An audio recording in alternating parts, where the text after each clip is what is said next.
Not attending. Here we go. Yeah. Okay, we're all set. All right. Hello, everybody. I got 7:33 p.m.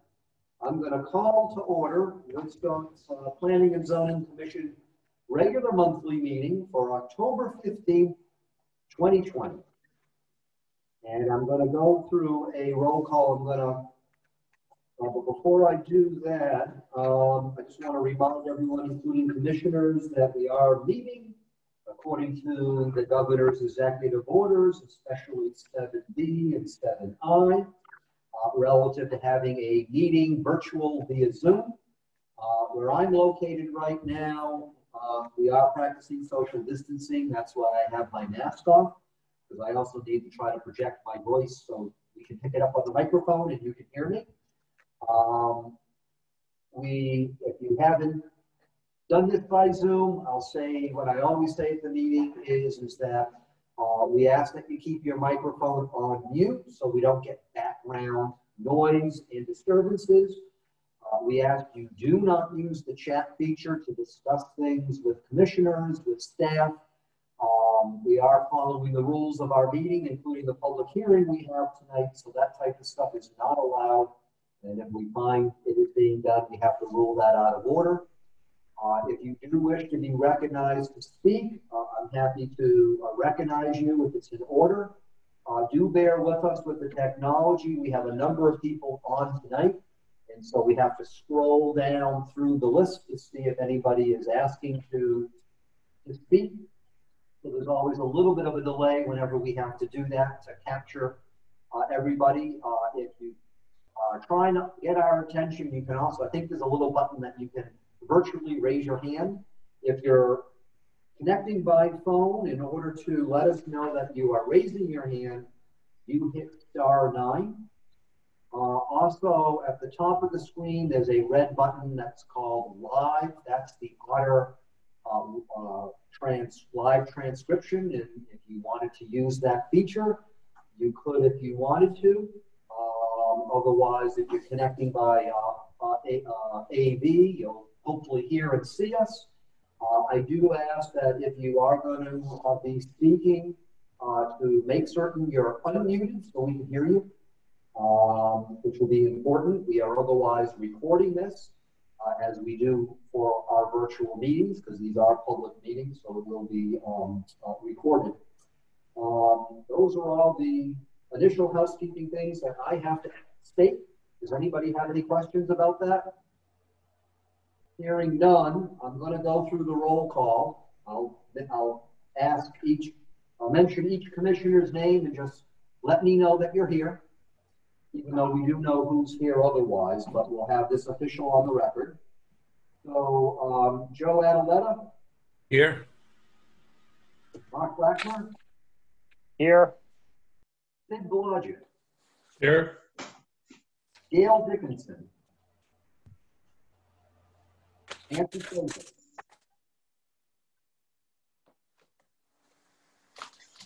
Nancy, you're here? I'm here. Jeff Gordon? I'm here. Jeff Marcotte? Here. David Morse? Here. Doug Porter? Here. Fred Rich?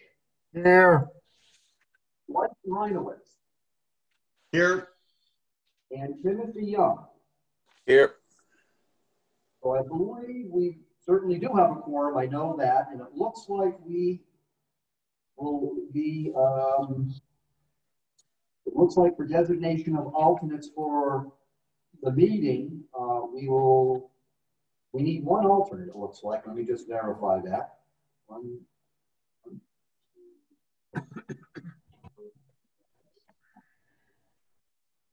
Yeah, so we need one for the meeting, understanding that there will be a couple of commissioners who are going to recuse themselves during the public hearing, and we can what we do with seating alternates for that. Based upon all the notes that I've been keeping over the years to keep track of who gets seated where, we actually are now back to beginning of the alphabet, which would be, unless there's any objection, that takes us to seating Nancy Fraser for the items tonight. Even though, Nancy, I know you're going to recuse yourself for the public hearing, and we will deal with we'll deal with that at a later point. Let me just make a note of this here. So congratulations, Nancy. Tomorrow you'll host the party, the virtual party for us. Good, excellent. My chair's report is very simple. My usual thank yous to all the commissioners for our twice-a-month meetings, or actually we've had a few three times a month meetings. So thank you for all of that, and I appreciate the work you do. Also, my usual thank yous to the staff that gets a lot of the work done behind the scenes and lets me bother them constantly when I have questions and other things to attend to commission work. So we appreciate all the work that Tina and Delia and Cindy and Crystal do help keep things running, including running things here in the meeting.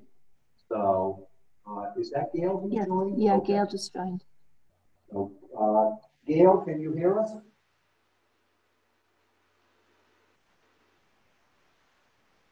Well, it looks like now that Gail has joined us, we actually, Nancy, don't need to seat you right now.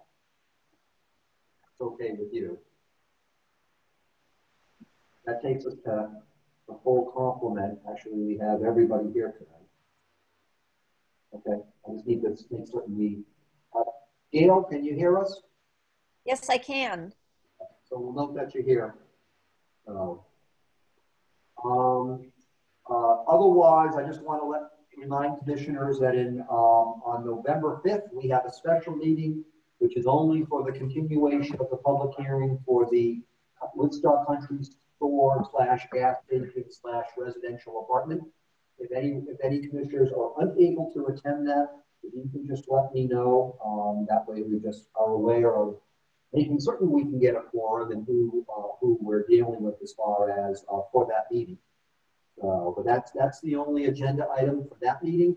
The meeting agenda will go out accordingly. Any due documents we get by the October 26th deadline, we will have out the meeting packets and get out to you. Anybody who wishes to pick up their meeting packets, by all means, speak with Tina, and that can be left out for you at Town Hall. And then the last is I want to put a plug in for, in case people don't know, we have there's going to be a dedication ceremony on Sunday, which is actually my birthday, for the Eagle Nest rock painting that Annika LaBeouf, a sophomore who's at the Academy, painted. I don't know if you've actually seen it or seen pictures on Facebook. It's actually really beautiful. It's an American flag, and in the middle is an American eagle. So I guess there's going to be a dedication ceremony on Sunday at 3 p.m. It's located by Rocky Hill and Route 171. If you attend, wear a mask, of course. But it's a beautiful, beautiful painting if you haven't had a chance to see it. Other than that, are there any citizens' comments not on anything already listed on the agenda? We'll scroll through just to quickly check.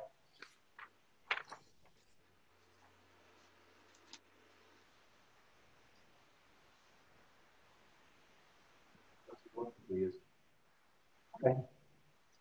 We will move forward. We have meeting minutes. We have 3 meeting minutes.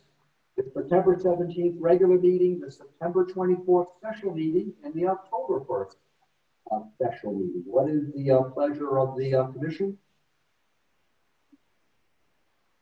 I'll move, Jeff, to accept all 3 meeting minutes as presented.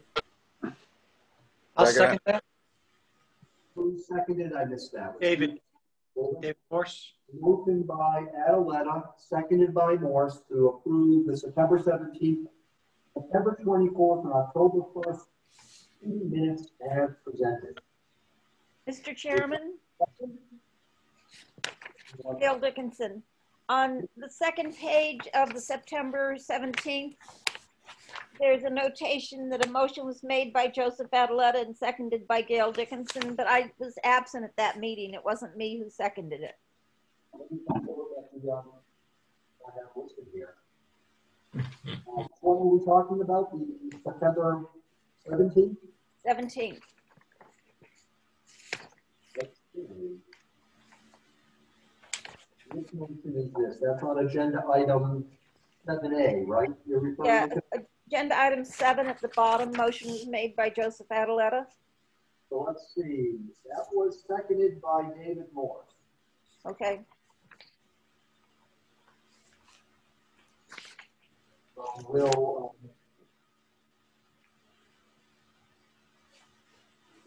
so we'll note that that change is being made for the September 17th minutes.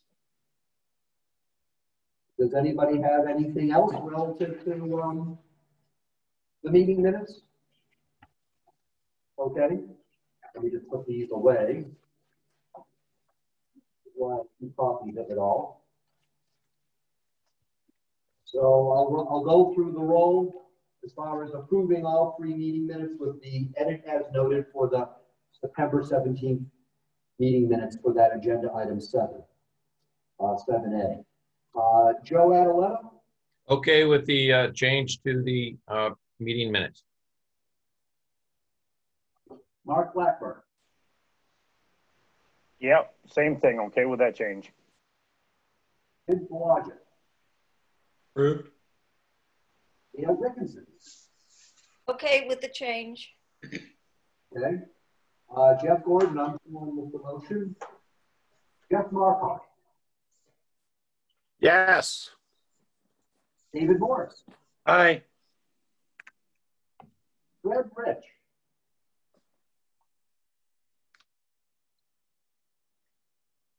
Fred, are you on? Sorry about that. Aye. And Timothy Young? Yes. That passes unanimously.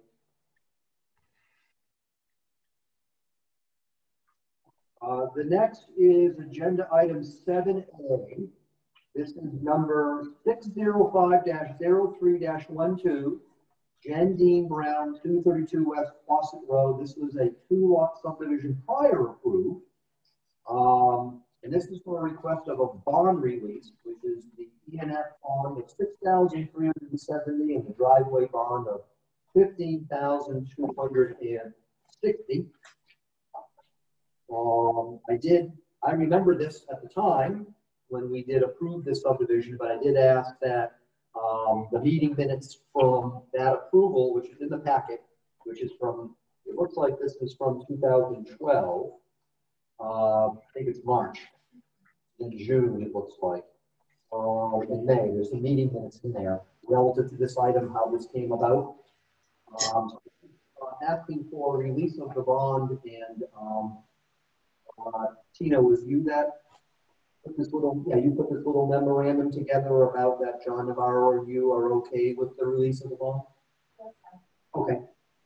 So at this point, we've gotten the town highway department foreman and our CEO to say that things are okay from their staff perspective to release the bonds. And so that's the matter before us. I don't know if any commissioners have any questions of Tina relative to this. Otherwise, our task would be, if we so choose, to have a motion to release the bonds.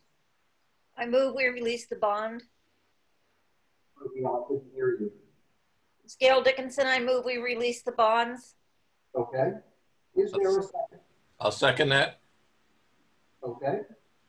Let me just mark this down here so I can write it.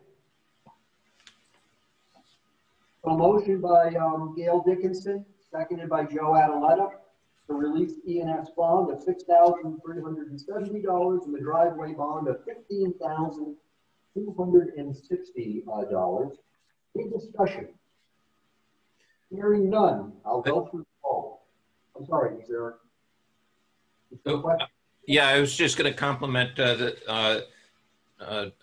Tina or Delia, who put together the history of this proposal going back to 2012 and 2017 to the different meetings to be able to give some good context to this. Although it was pretty clear, it was good to see a good history of it. So thank you for that. I would ask to make certain we have it in there because we have some folks who either worked on the commission at the time or may not remember this item. So it's always helpful for us to see what actually happened before. good thing we have good meeting minutes to refer back to. I'll go through the roll. Joe Adaletta, Aye. Blackmer, Aye. Big Blodgett, Aye. Bill Dickinson, Aye. Jeff Gordon, aye. Jeff Murphy, Aye. David Morris, Aye. Fred Rich, Aye. and Timothy Young. Aye. That so passes. Tina, you'll do whatever magic you do to let them know and let the treasurer's office know. I will. Thank you very much. Take that. The next one is agenda item 7B. This is number 641028. This is 53 Jeans Court. This is a boundary line adjustment. Where do I have it here?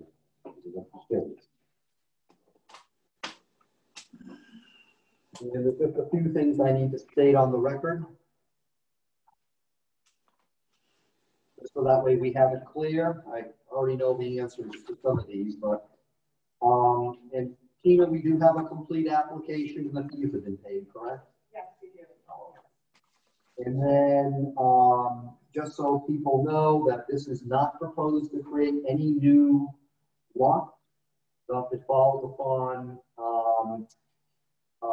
the revisions we have in Chapter 3, Section G of the subdivision regulations. Also wanted to know the copy you have in your file. Are there signatures from the applicant and the property owner? Because the copies we have for the packets don't have signatures.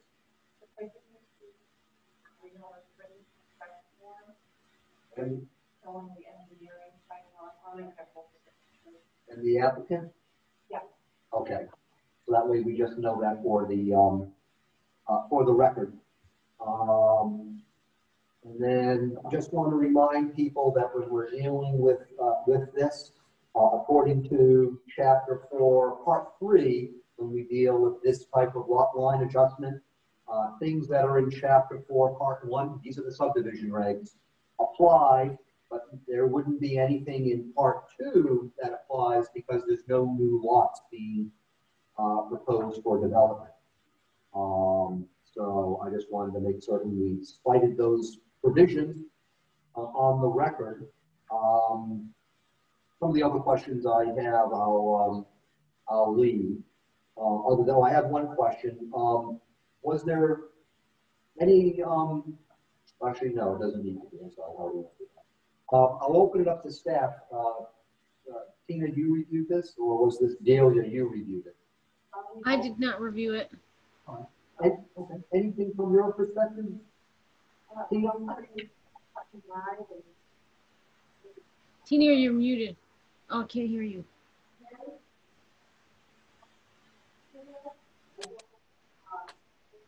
We can't hear you.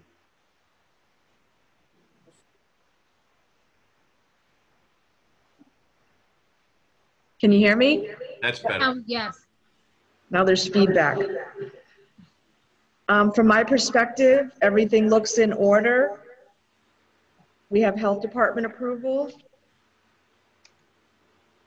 If anyone has any questions. I'll open it up to, if the applicant or the applicant's representatives are here, I'll just give them an opportunity if there's anything they wish to say. You're not required to, but if you're here and wish to say something relative to the application, we're happy to hear from you. If you wanted to, just signal us to let us know. If not, I'll open it up to the commission. Yes, good evening. My name is Greg Glaude. I'm a licensed land surveyor and business partner at Killingly Engineering Associates. I represent the applicant, Eric and Tracy Asakanen, on the application. The part that we're doing a boundary line adjustment is their property is located at 53 Jeans Court. Their neighbors are located at 50 Jeans Court, and that's Joseph and Emily Carlone. And as you stated, we're just requesting a boundary line modification between the two lots. So we're starting with two lots. After the modification is done, we'll end up with two lots. It's roughly a ½ acre in size, the area that's being that will be combined from the Carlones to the Assacanans. If you've looked at the map, basically I have the existing lot line is shown kind of subdued. The proposed lot line is going to run along a stone wall that's a little bit further to the north towards the Carlones lot. Let me just interrupt you for a second. Do we want to call up the map on the screen? So while you're discussing the map, we can see it up on the screen, and including any members of the public who are here tonight.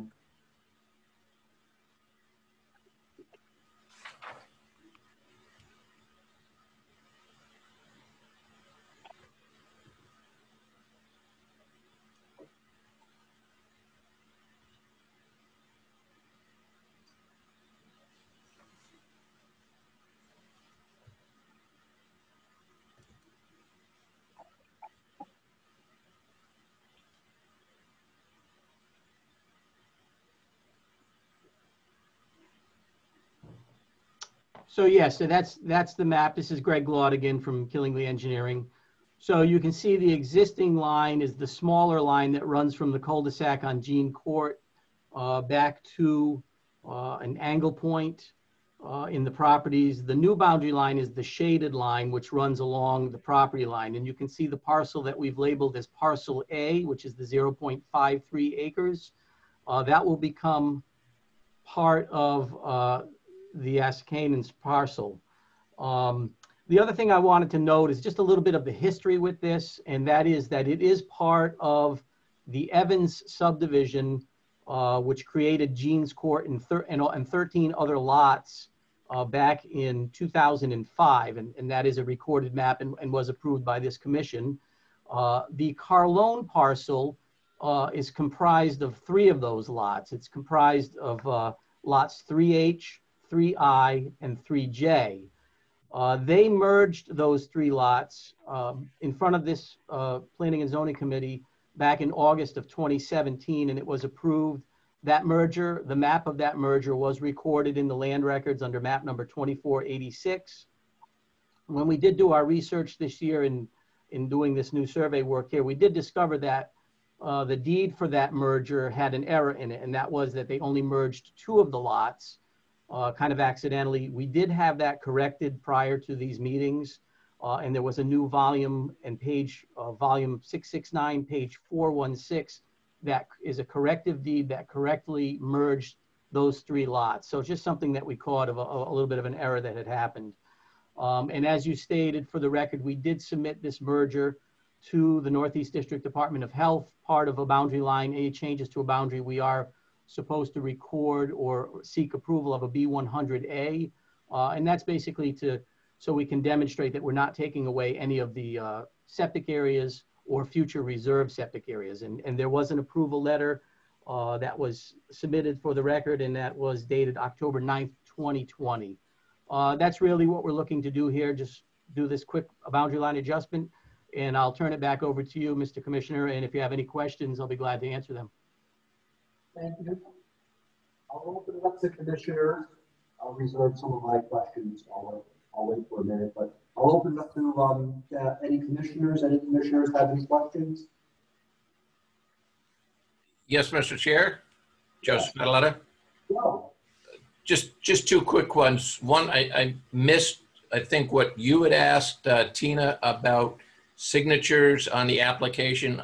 In our packet, there were 2 pages that really needed signatures of the landowners, and I didn't see them, but it sounded like you asked that question to Tina and she had an answer, but I couldn't hear it. The answer that Tina, you said that we have all the signatures that are required in file.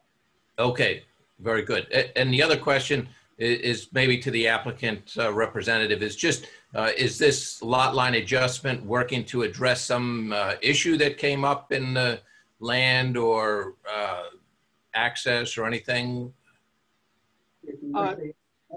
Nope, again, Greg Glaud, for the record. No, it's just that I think the applicants were seeking just to get a little bit more distance on their property between them and the owners. No issues were there. It's just a wanting a little bit more of a buffer. I believe that the Carlones are going to be in the process of building a new home in town, and they'll be selling this one. So it was more or less just to get a little bit of a buffer between the landowner. And it makes a nice division along the stone wall. It's kind of a natural dividing between the two lots. Okay, thank you. Any other questions from the commission? If not, I'll ask a couple of questions. One question I have is, Tina, on the file you have on the map, it's really just the one page, is there a signature for the, because we have the licensed surveyor? Has that been signed, or is that going to be signed when the Mylar is filed? Or whatever's being filed? I just want to make certain that either we have the signature or we will get it on. Okay, so there is the signature and a seal, so that covers us for the regulations. And then the other question I don't know if it's on that plan or not, but it's usually a box that is required, that state, that allows either the chair or the secretary to sign when we have to sign. Is that on that version? It's not on here when they file It will the be. Mylar. Okay, so we just want to make certain that that's put on the regulations, state exactly and show exactly what needs to be put on the final map to be filed so we can sign it.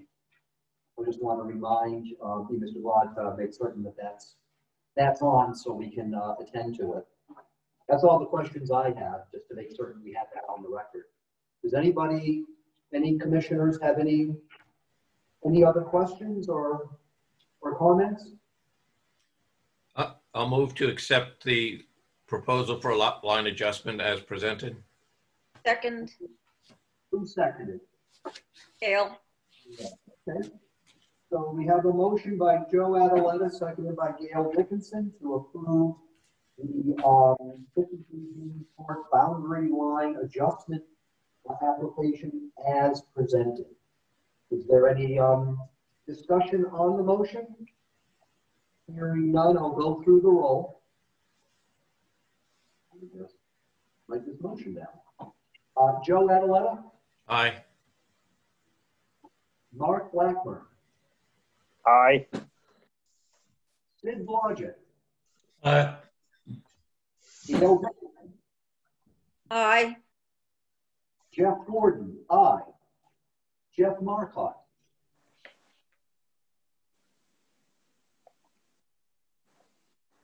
Jeff? Are you still on with us? Aye. Okay. David Morse. Aye. Fred Rich. Aye. And Tim Young. Aye. That's so passes. Congratulations. Tina, you'll do whatever magic you do, post approval, and then just let me know, and I can sign the final plan. Okay. Thank you all for your time tonight. Thank you for coming tonight. The next agenda item is agenda item 7C. This is number 641029, Center Road LLC, Center Road. Map 5126, lot 23, lot 11. This is a proposed 3-lot subdivision. There are a few housekeeping items I do need to go through here, and then one additional item to let you know about relative to a discussion today with the town attorney for a procedural item. I have stuff here. So I just need to make certain Tina, were you the one that reviewed this, or Delia? Delia. Delia, the application is complete, the fees are paid, or as you know, or Tina? Yes, they are. I don't know, can you hear me? I didn't actually have enough time to review it. Well, we'll get into that after, because there is an item that's going to require us to have to continue this item. But I'll get into that when we talk about the process. I just wanted to make some of this housekeeping we have squared away on the record. But the application is complete and fees are paid, is my understanding. Yes. Okay. We're following, Chapter 3, Section 1, Subsection A. This is a minor subdivision. So we also need to follow Chapter 4, things that are required for Part 1 and anything that's applicable for in Part 2 relative to things that need to be in the application. We'll note that for the record. I'll also note for the record that for a minor subdivision, there is no mandatory public hearing unless the commission wanted it, but there is no mandatory public hearing. I'll note that for the record. I do have to ask for the record, and I will then explain why there was a discussion with the town attorney today.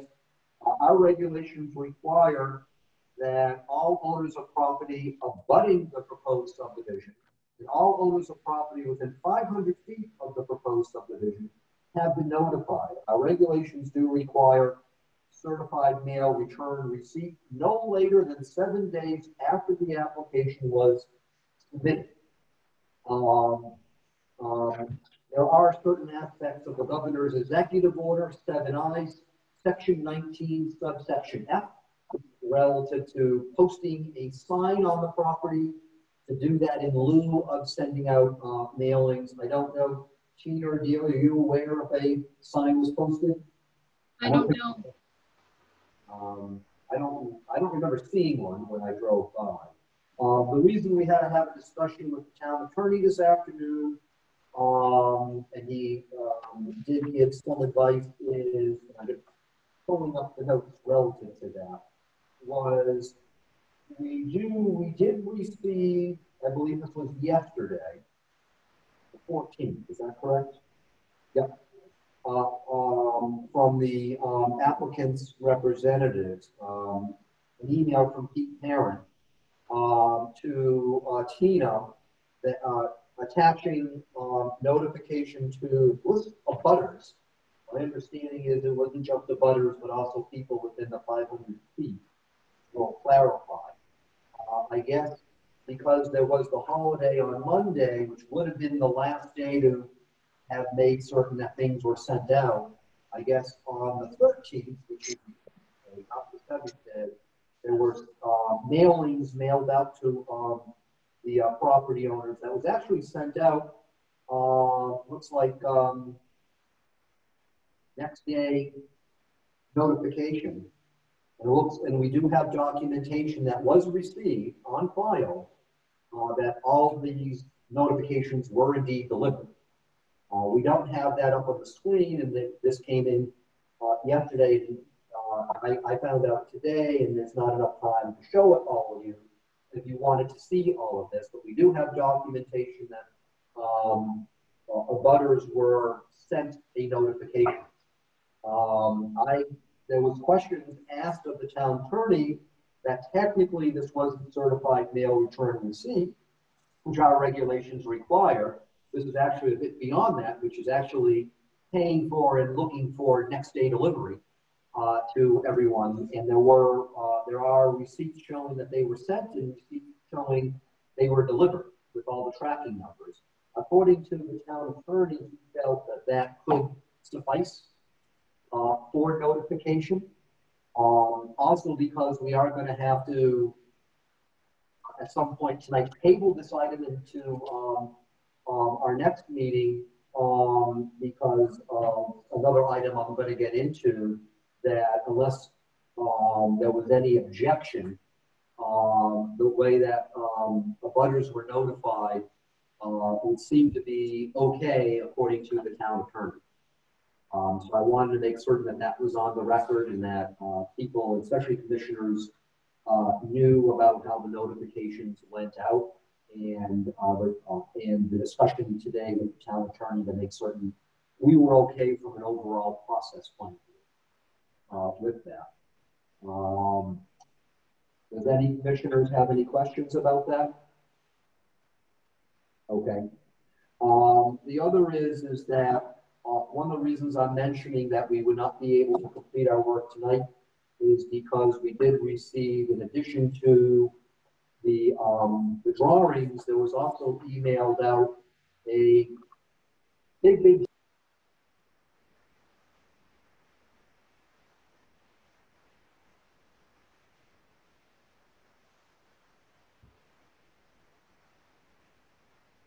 Jeff, We your lost the audio, Jeff. We lost your audio. Can you hear me now? That's better. Okay, good. We fixed the audio. So we did ask, this has gone out to design professionals. Design professionals would not have had enough time to review this and get back to us for when the meeting packets had to go out. So right now we have a pending review from design professionals for an engineering point of view. So we are waiting for that to come back. And so because that is pending, we wouldn't be able to complete this item tonight. We would, however, be able to open the item and have discussions.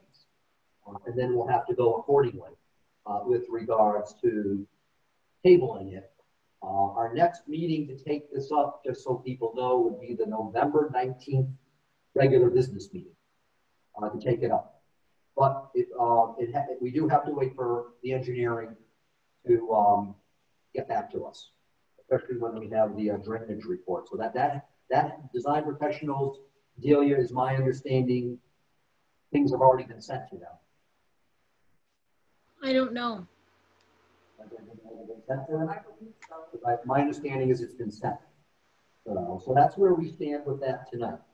So, however, we don't have any problem opening things up and beginning the process. Do any commissioners have any questions about that from a process point of view? I hope that made sense. Joe? I'm sorry. The process sounds fine. I was going to ask a question about the drawing. Yep. I just want to make something from a process point of view that made sense about where we are. I'm going to first ask staff if they have any comments. Adelia, I think you're the one that's going to be reviewing this. Do you have any comments on this, or you're waiting to get back from design professionals so you'll be able to provide further comments to us? I'll be reviewing it and providing further comments. Right now I have 2 comments. One of them is, it's really minor, but they have the front setbacks as 75, and I just wanted to let them know that subdivision in Woodstock is allowed to have 50 feet. So in case that allows them more flexibility on their lot. And also I have a concern that I'm not sure that they can have 3 driveways. So the driveway access is something I'm going to be looking into. We can get into that. I'm sorry, do they have 2 driveways?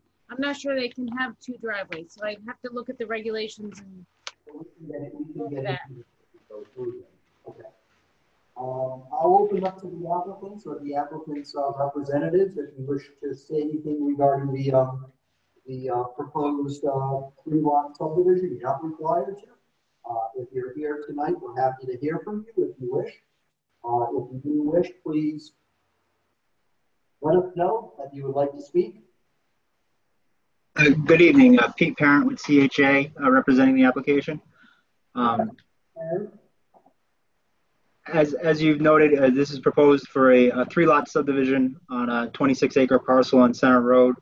It appears that the lot that has the existing house that is noted as lot 11B on the plans was created as a first lot off in the late 1990, early 1991. So this is the first actual subdivision of the property. And we are seeking to create 3 lots, 2 just to the east of lot 11B, and then 1 utilizing a 50-foot access strip that was left behind in between lot 11A and lot 11B. Okay, thank you. Was there anything further that you wanted to present, Mr. Parent, or we can just go accordingly with commissioners asking questions, and if there's any questions? Yeah, I'm happy to answer any questions the commission has, and obviously we'll wait to get responses back from design professionals. Okay. I'll just start up with, I just have one question to begin with. The total parcel is listed as 26.5 acres. And that's listed on all the sheets. When I look at sheet 2, and I'm looking at these lots, 11, 11C and 11D, those are the 3 lots, am I correct, Mr. Parent? Yes. And lists lot 11 as 18 acres, lot 11C has 3.01 acres, and lot 11D has 3.12 acres. That comes out to 24.13. Is there, what is the total lot parcel? Is it the 26.5 or? Yeah, the 26.5, I believe, is correct. I'll verify that with our surveyor. I assume that there's a typo on the 18 acres. So we can actually get that clarified just so that we know for the record. Absolutely. Of the lot, because it looks like it, the numbers are off by around 2.37 acres. So I just want to make certain we know. I don't have a concern about the acreage, but I just want to make certain we know the correct numbers. If you don't mind getting back to us. Of course. I'll open it up to other commissioners. Do any other commissioners have any questions or comments? I have a question, Mr. Chairman. Sure, Gail. He said that 11B was the first lot out, but there's an 11A, an 11 and 11B, and then there's a 10 and a 12. So is this a re-subdivision or is this a subdivision? Mr. Parent, did you want to answer that? Our understanding is that lot 11A was created prior to the subdivision regulations. And then lot 11B would have been the first lot off. And this would be the first actual subdivision. That's our understanding of the lot history. Do we have a lot history in the application? Let me just see. I think we do. I know we require it.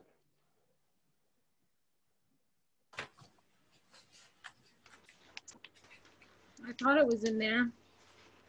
Yes. Yes, okay. Did that answer your question, Gail, or do you still have the question about is this a re-subdivision or a first-time subdivision? I didn't find the lot history. I looked for it and didn't find it.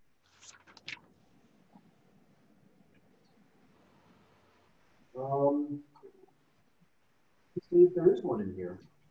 It might, I have it right here. It might be just in front of the E&S bond estimate. They're both landscape tables. Tables in landscape format.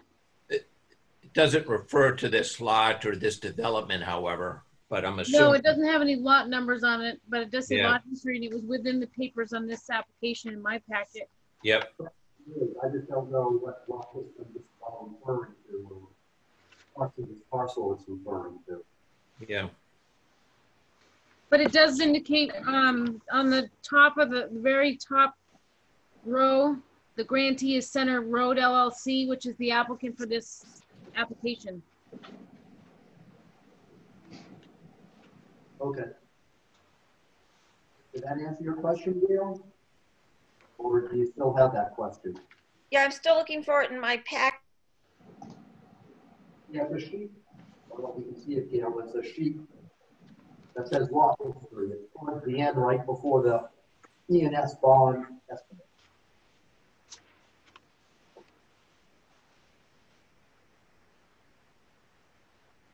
Mr. Chair, I think Gail's is a good question. The lot history, I do see it, but it doesn't break out the different lots very clearly. You know, lot 11 looked like it might have been a pretty big lot, but it's not really clear how much was transferred by the grantor to the grantee at the different times shown on this lot history submission.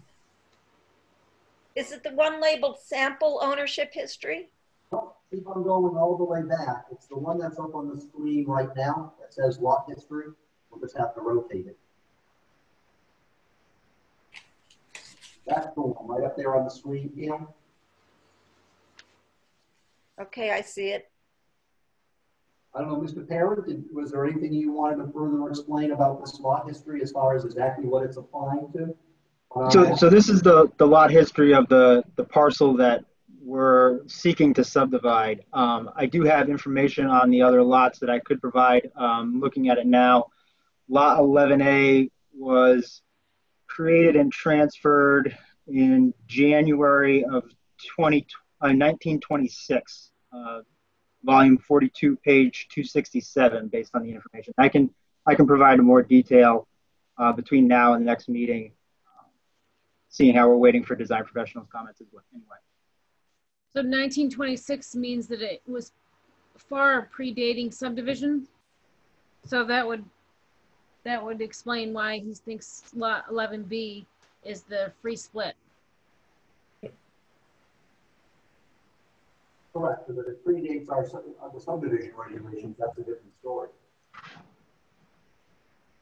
But if there's any further history to provide us to clarify that, Mr. Parent, then if you would be able to provide that to us, then that would be helpful. Absolutely. Thank you. I'll make a note of it on our list. Did you have anything else? Any other questions, Gail, or? No, that was it for me. Okay, anything, do commissioners have any other questions? Yes, Jeff, I would like a little clarification for my understanding of the drawing, and maybe Mr. Parent can help with this. I'm looking at sheet 1 of the drawing, and I'll look first up at the upper right, which is the location map, the very small outline of what looks like the lot under discussion. And that gray shape looks like the much larger one to the left of that in the full scale. But when I go to the top of the page with the large lot, right at the top, it also indicates that this is lot 11. There are two sections that call it lot 11, the same block 23. And I'm just trying to, yeah, there it is. Okay, you can see at the top of the page about the center, that's the same description as what looks like the outlined subdivision lot we're talking about. Yes, so the subdivision, the A2 portion of the survey is from that stone wall you see there south. The actual lot does extend to the north. There's a larger portion that's primarily wetlands that we did not do an A2 boundary survey of, as it doesn't really relate to the subdivision itself, which is going to be additional land attached to that, what will be lot 11. So that's why you see the double notation there. The full survey was only done of the southern portion that's being subdivided, and the northern portion will be added on to the larger lot as additional land. It'll be added on to lot of what will still be called lot 11? Right, it'll just be additional property associated with the remaining land of lot 11. Is it something you could add either as a drawing without noting that it's not surveyed, but at least to outline it to indicate the acreage and the shape of it as I'll have that to land? go through the regulations to see what's required. What's that? I'll have to go through the regulations to see what's required. Oh, I okay. think at least some level of mapping is required. Yeah, so we know all the land that's still associated with lot 11, and that might make the difference for the 26 acres that Jeff totaled. If that plot is about 3 or 4 acres above what we're looking at.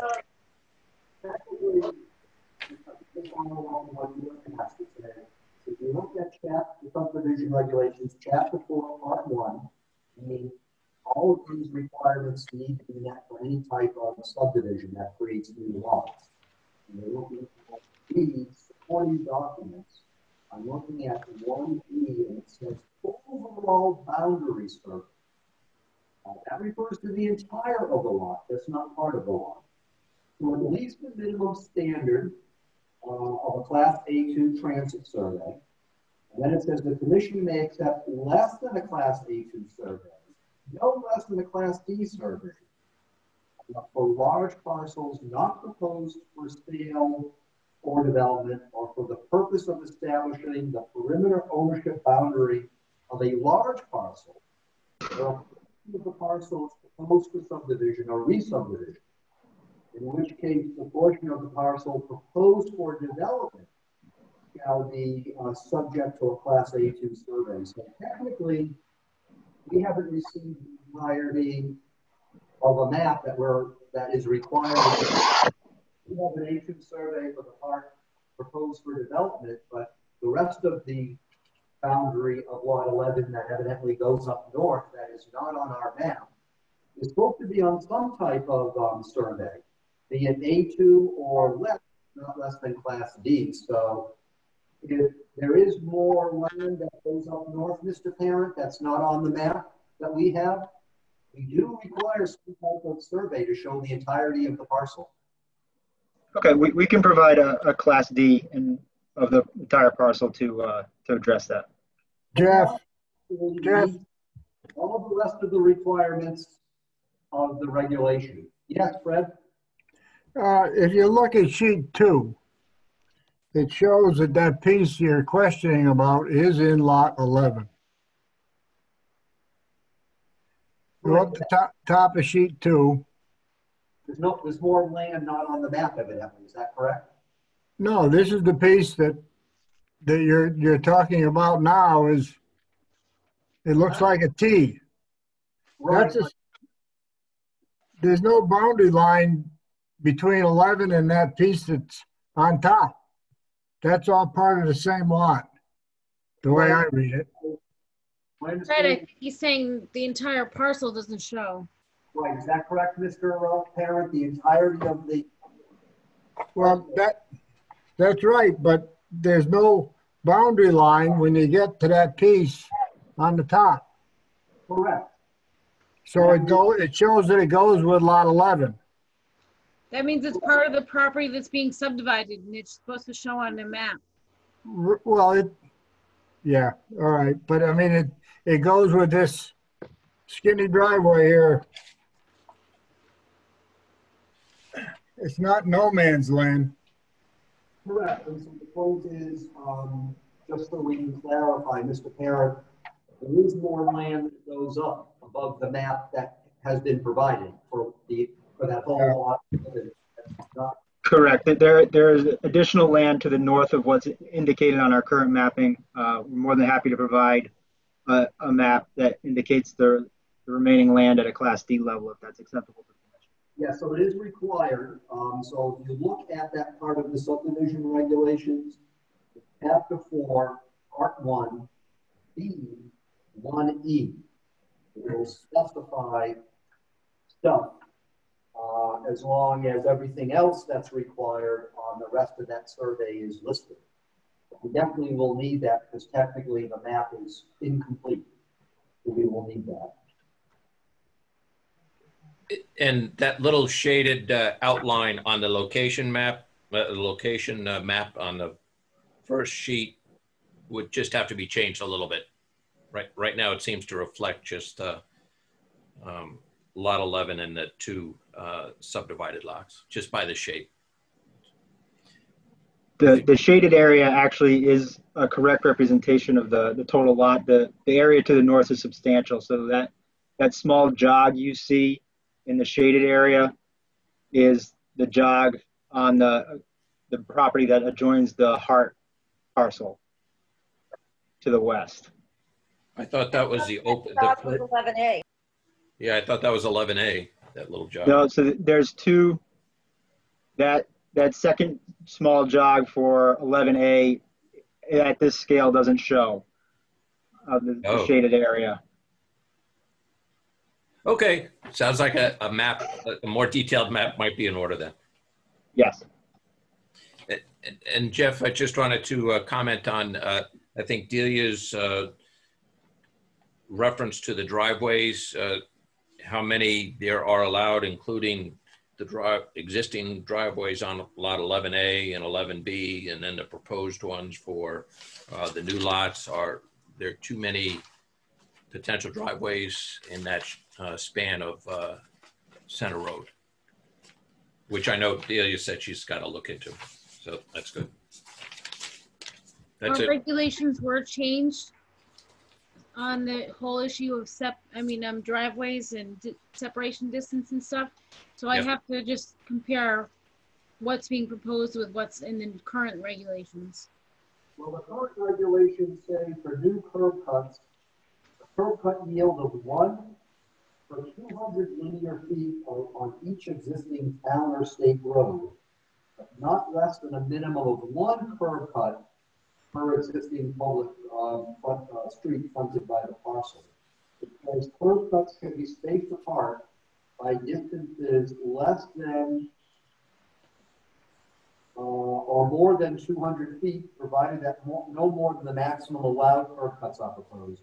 The changes that were made were to not have a certain minimum distance between driveways, but to say, based upon how many, for every 200 feet of linear feet on an existing town road, you're allowed 1 curb cut.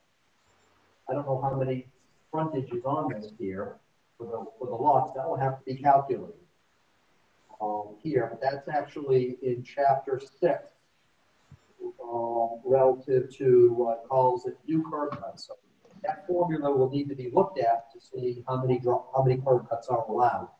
And that can be looked at. Was there any other questions, commissioners, or any other comments on them? Yeah, this is Gail Dickinson again. I just wanted to point out again on that little map that shows the little notch that he said with the actual shape. Since that's shorter than the center notch for 11B, I don't think that's the notch that he's talking about on that little gray piece. The little notch that's on the left bottom of the gray shaded area? I think Right, that's shorter than the center notch for lot 11B, so therefore that is 11A. And he doesn't show the further north notch. The 2 notches on that gray shaded thing that says site on each one, the notch on the left that looks like it's 11A, and the middle notch looks to be 11B. Am I correct, Mr. Parent? Yes, we will certainly provide a large scale Class D map showing the entire boundary so that that issue is clarified. That's not a problem. We just want to make certain if there are new plans or anything provided, we just want to make certain that we can have copies that are large size so commissioners can easily see it. We can coordinate with Tina and Delia about what sizes we need, just so that way it's easy for commissioners to be able to review whatever new document comes out. Absolutely. Was there anything else from commissioners? My understanding, I'll ask a couple of questions. I know some of these answers.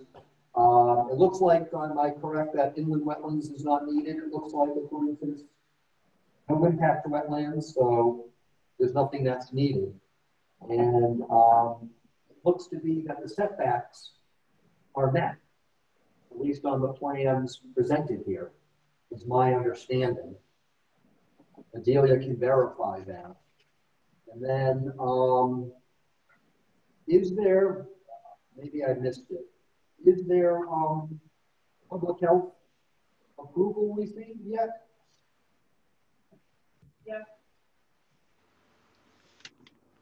I don't know if it was in the meeting packet or maybe I missed it in the meeting packet. But we'll want to make certain it's not in the meeting packet. We want to make certain that we receive it and have it. So we'll want to check on that. And then, is there? I guess my understanding is, looking at the checklist in the application, that there was something submitted to the appropriate watershed authority. And it looks like that met that requirement to submit something to that. Okay. And then in the checklist that's in the application, Mr. Parent, it looks like there's a whole checklist where things are checked off as submitted, pending, not applicable, waived. It looks to be 2 sheets. Now the second sheet under pending, It says notification of abutters within 500 feet of boundary, even across roads. My understanding is that when notifications went out, that abutters, property owners within 500 feet were all sent notifications. Is that correct? That's correct. Okay. And then we've noted the drainage report that is undergoing review, and we have the ENS control bond.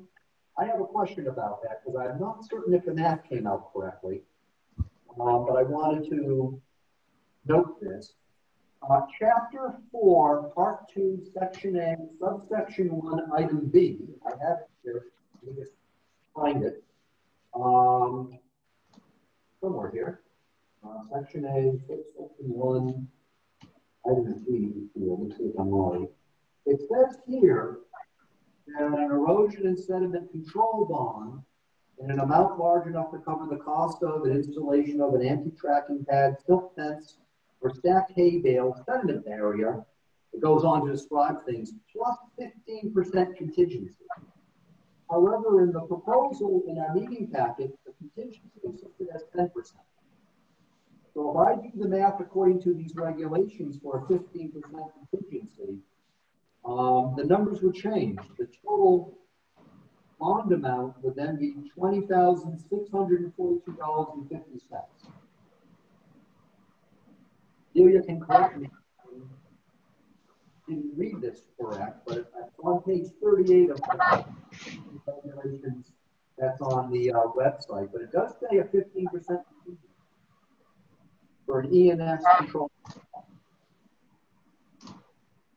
So I just want to make certain that gets clarified, because if our regulations do require a 15% contingency, we do that in our ENS control bond estimate in order to make certain that gets through and certified.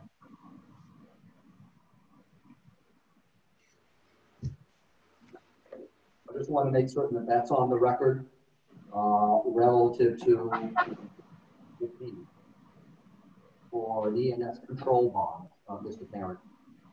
We can certainly make that change. Yeah. Okay.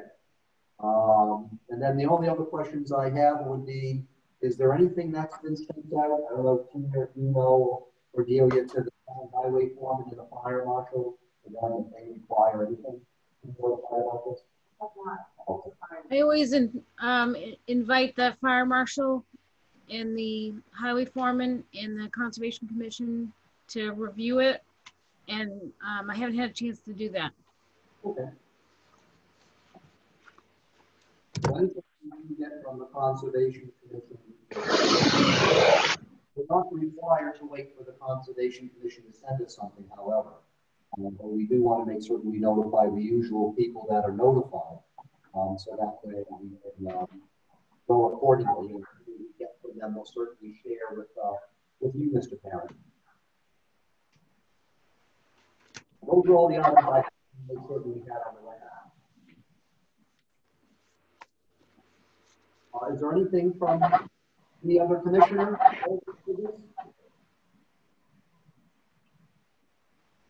Or was there anything further from that you wanted to present or discuss with us tonight? I am all set for tonight. Thank you. Okay.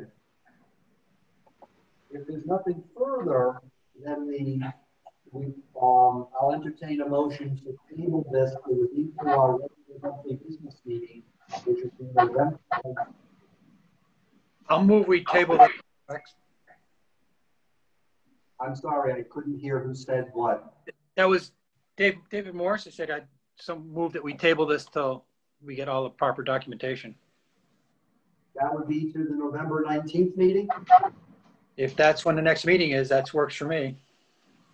And are you okay with your motion listing that as 7:45 p.m.? Sure am. And I'm sorry, it's not a public hearing, so it doesn't matter. I'm sorry. Is there a second to David's motion? I'll second it. Dickinson.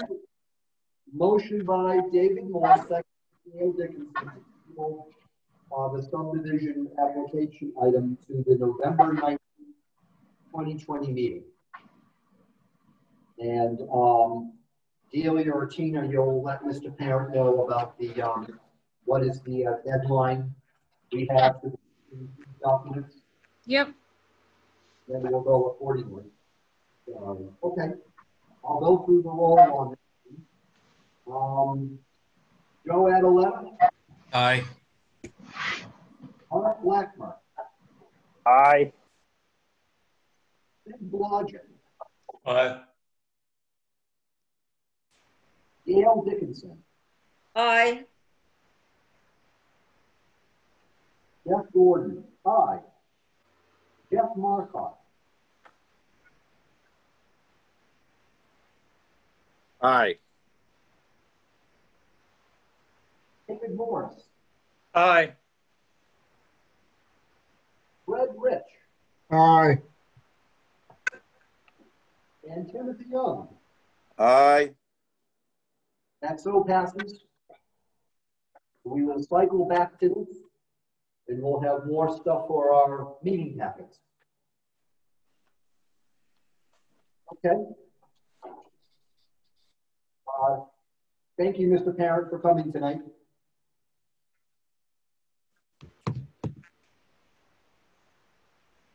That takes us to agenda item 8. This is the public hearing continuation on number SP 641-0625. This is 599 Route 169. This is the special permit proposal to change of use from residential to mixed retail and commercial. I'll note for the record, David Morse and Nancy Frazier, you are recusing yourselves. We still have, Yes. we then would have one, we do then need to seat an alternate then for this public hearing. I do keep track of who's been seated during this public hearing. And in fact, it looks like we've been seating Dwight. He's been seated during this public hearing. When I looked back through the meeting minutes, you were seated in July and in September for this. So in keeping with how we're seating, I would then, Dwight Reinowitz would have you listed as being seated for the public hearing. And am I correct, David, after the public hearing, you won't be here for the rest of the meeting? No, I will not. I'm going to exit as soon as the public hearing starts. So in which case then we'll note for the record that Dwight would be seated for the public hearing, and since I would have him seated, it's just easier unless there's an objection to keep him seated for the rest of the meeting. And we'll note that.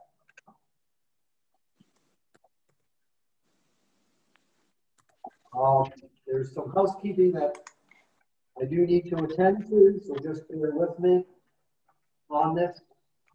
And then an item that I had to discuss today with the town attorney regarding a process item that came up today. So I let the commission know about that. But we need to go through some things. These are additional documents that we have received since we last met for a public hearing, and that we have received before the deadline of October 5th for the applicant's representatives to submit things to us, and for the October 13th deadline for the public to submit comments. Remember, Monday was a holiday, so the town hall was not open, so the deadline was for Tuesday. We did receive a design professionals review letter September 9th.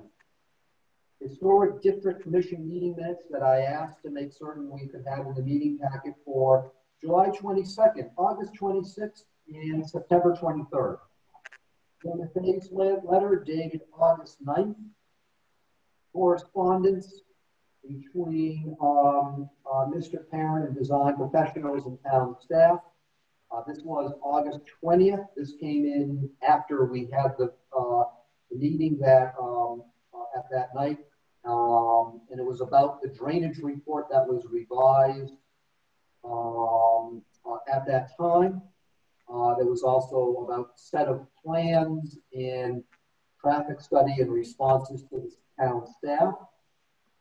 We did receive some emails from the fire marshal August 3rd with Delia Fay. There was also communication with Tina on August 25th and Mr. Guskowski on August 25th. We have a letter from the fire marshal to the building official October 5th. We have correspondence between the Historic District Commission and Mr. Guskowski August 3rd and August 5th. We have the Historic District application for certificate of appropriateness August 5th. We have correspondence from Cassandra Ryan August 17th. We have correspondence from Jeff Berridge and William Morawinski. I didn't have a date listed as far as what that was.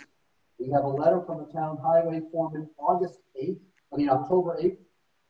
We have a building official correspondence, or there was a communication relative to this item, not to the commission. That was October 8th. We have a letter from the Historic Properties Commission, October 5th, and I did ask that the meeting minutes of that commission from September 28th be in the meeting packet, so we would see what went on relative to the HPC. We have a revised drainage report, September 18th. We have revised plans, sheets 1 through 4, as of September 18th. We have a letter from Mr. Parent to Delia Fay, September 18th. We have correspondence from Tom Chase, August 10th. We have a letter from the Economic Development Commission, October 13th. We did receive today, this was not in the meeting packet, obviously. We did receive today an updated design professional report dated October 15th. This I saw for the first time this afternoon. Commissioners do not have a copy of this, and this has not otherwise been sent out. I did speak with Attorney Roberts to ask how we could handle this from a procedural point of view, and I'll let the commission know what the discussion is. One is, I did ask for it to be posted. So if any commissioner or anybody else wanted to see this one-page letter, granted you don't have a copy, and I understand that. Just wanted to show you what it was we received today. It was from design professionals replying to changes and answers to questions prior asked of the applicant, and also some things that had been raised additionally in a memo by Delia. We do have 7 items, and they all come to the fact that design professionals is okay with all the things that needed to be addressed that had been asked by design professionals. However, I did speak with the town attorney to ask how we could handle this, because clearly this has just been received today, and I understand commissioners have not received it. We do have an option to, if commissioners wanted to, receive it tonight. However, it wasn't able to be posted by the 24-hour time frame to get it out so the public could see it. If commissioners felt that this was not something of significant enough substance that we could potentially have it available tonight for our discussions for the public hearing, unless we were otherwise going to continue this public hearing, in which case we would get this out to everybody. We do have that option. Or if commissioners felt that we wanted to see this, which I understand, and get copies and be able to review it, and then cross-reference it with the other documents we already have, and with the revised plan, then we would get this out, in which case this public hearing would then have to be continued in that regard. I'll raise this up to commissioners as far as if you have any questions relative to kind of where we are from a process point of view, and how you wish to handle the receipt of this document as far as being able to do what you feel you need to do. you have something of substance, Delia? Because I'm asking the commission a question. So, Well, when you're done with that, I have something to say. well, is it about the process and the procedure? Not about the process, no. Okay, so right now we're discussing the process and procedure for having received this document today.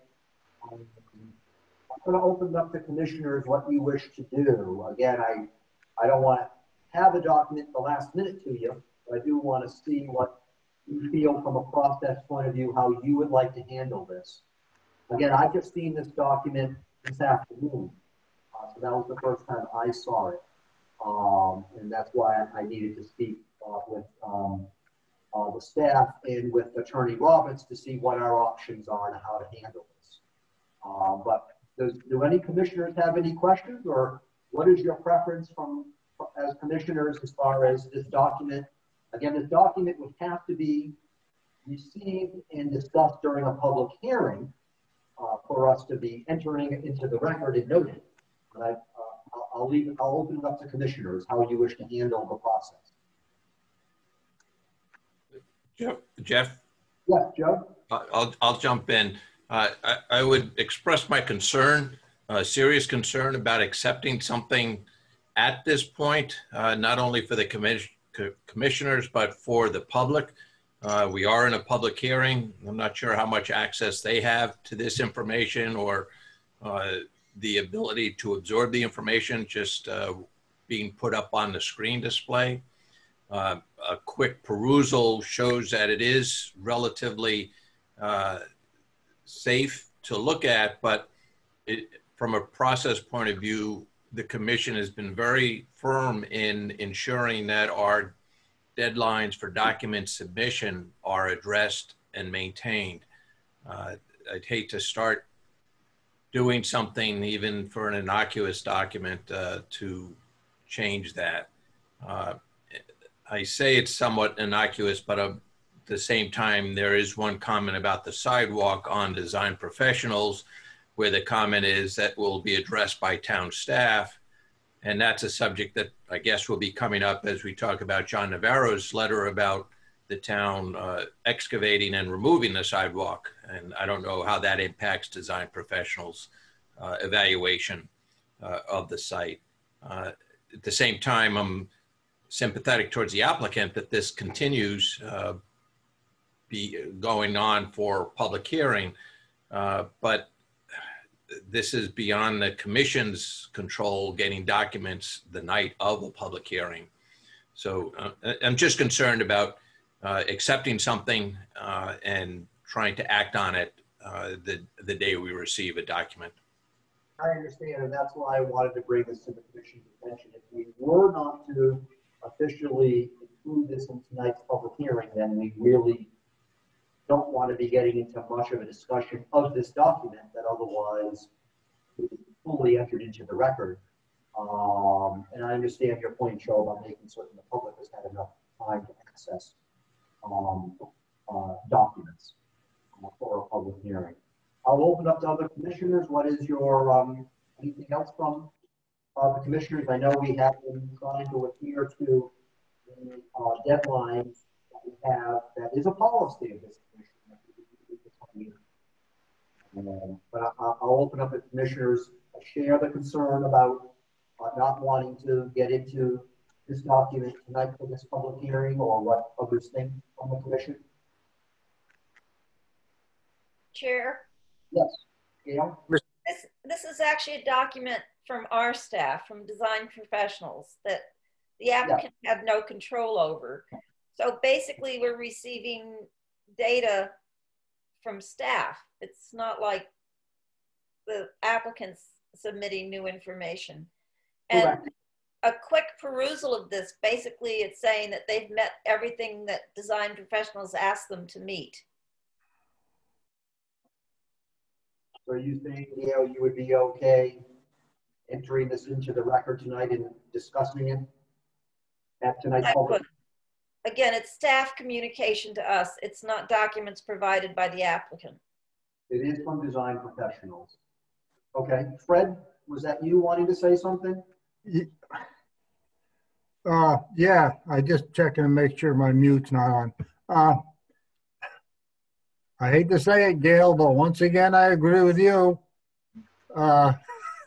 It is from staff, and it's very unintrusive.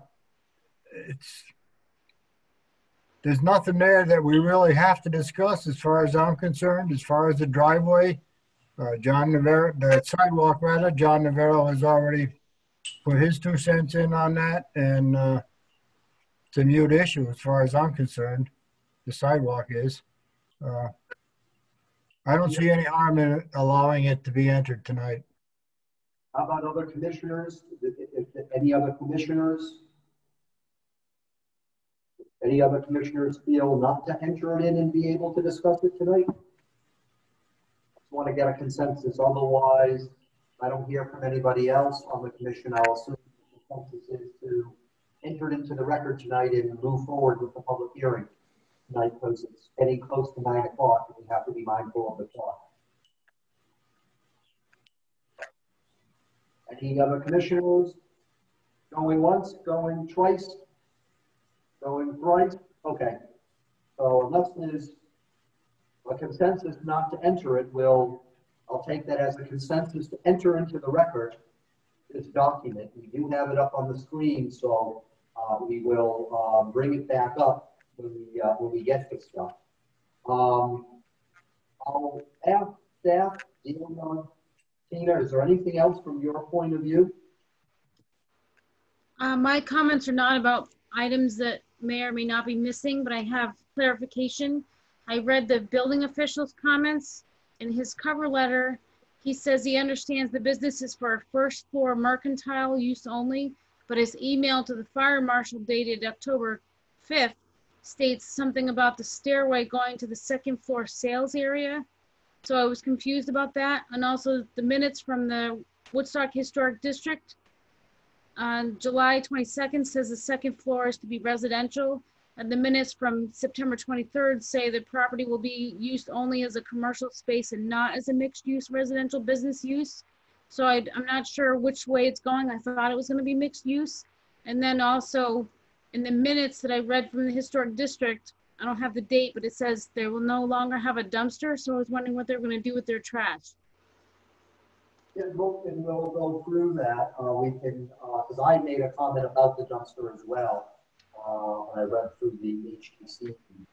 Ultimately, it's up to this commission relative to approve a mixed-use special permit. We're the ones that have the controlling authority relative to ordinance. I'll open it up then to the applicant or the applicant's representative. Is there anything you wish to present or discuss? I know we have the revised maps and plans. If there's anything you wanted to go through that with us or anything else you wanted to go through? I don't know if Mr. Aaron or Mr. Guskowski are here. So for the record, Mr. Chairman, my name is John Guskowski, with planner with CHA companies representing the applicants, Jamie and Jason Beausoleil, who are also with us this evening, also joined by Pete Parent, professional engineer with CHA companies. Yeah, so I mean, you have received the revised plans. I just wanted to highlight a few changes that were made from the first set of plans to this set. And I'll just go briefly through them if that's all right, so people know what they're looking at. I'm sorry, I didn't hear you very well, Dr. Gordon. We're going to put the pictures up on the map up on the screen. Okay, so it'll be sheet 2 primarily, whoever's putting it up. So in brief, the changes that we had made is we have reduced. Let's get the map up on the Okay, screen. that's fine. You wanted sheet 2? Sheet 2, yes. Okay. And if you could zoom into the center.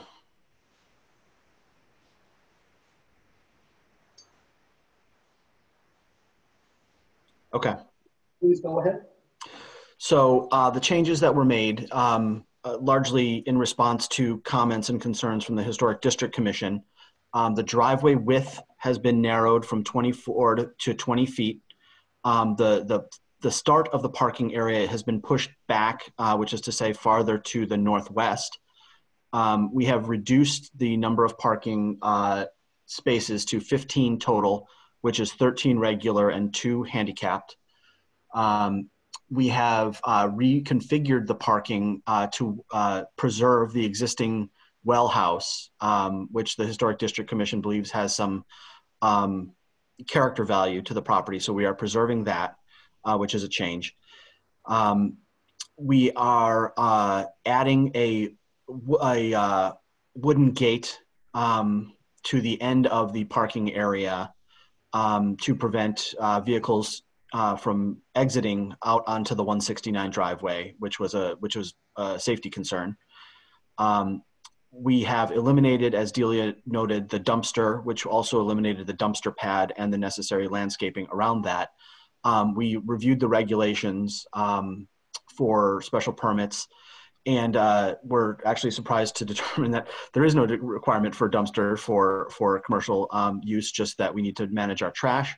We were assured by the Beausoleils who are running this that the trash generated by their operation is at a residential scale or less. It's simply the pieces of the primitives and the furniture and things like that just simply don't generate the level of trash that would require a dumpster. So they would just have standard residential style trash and recycling.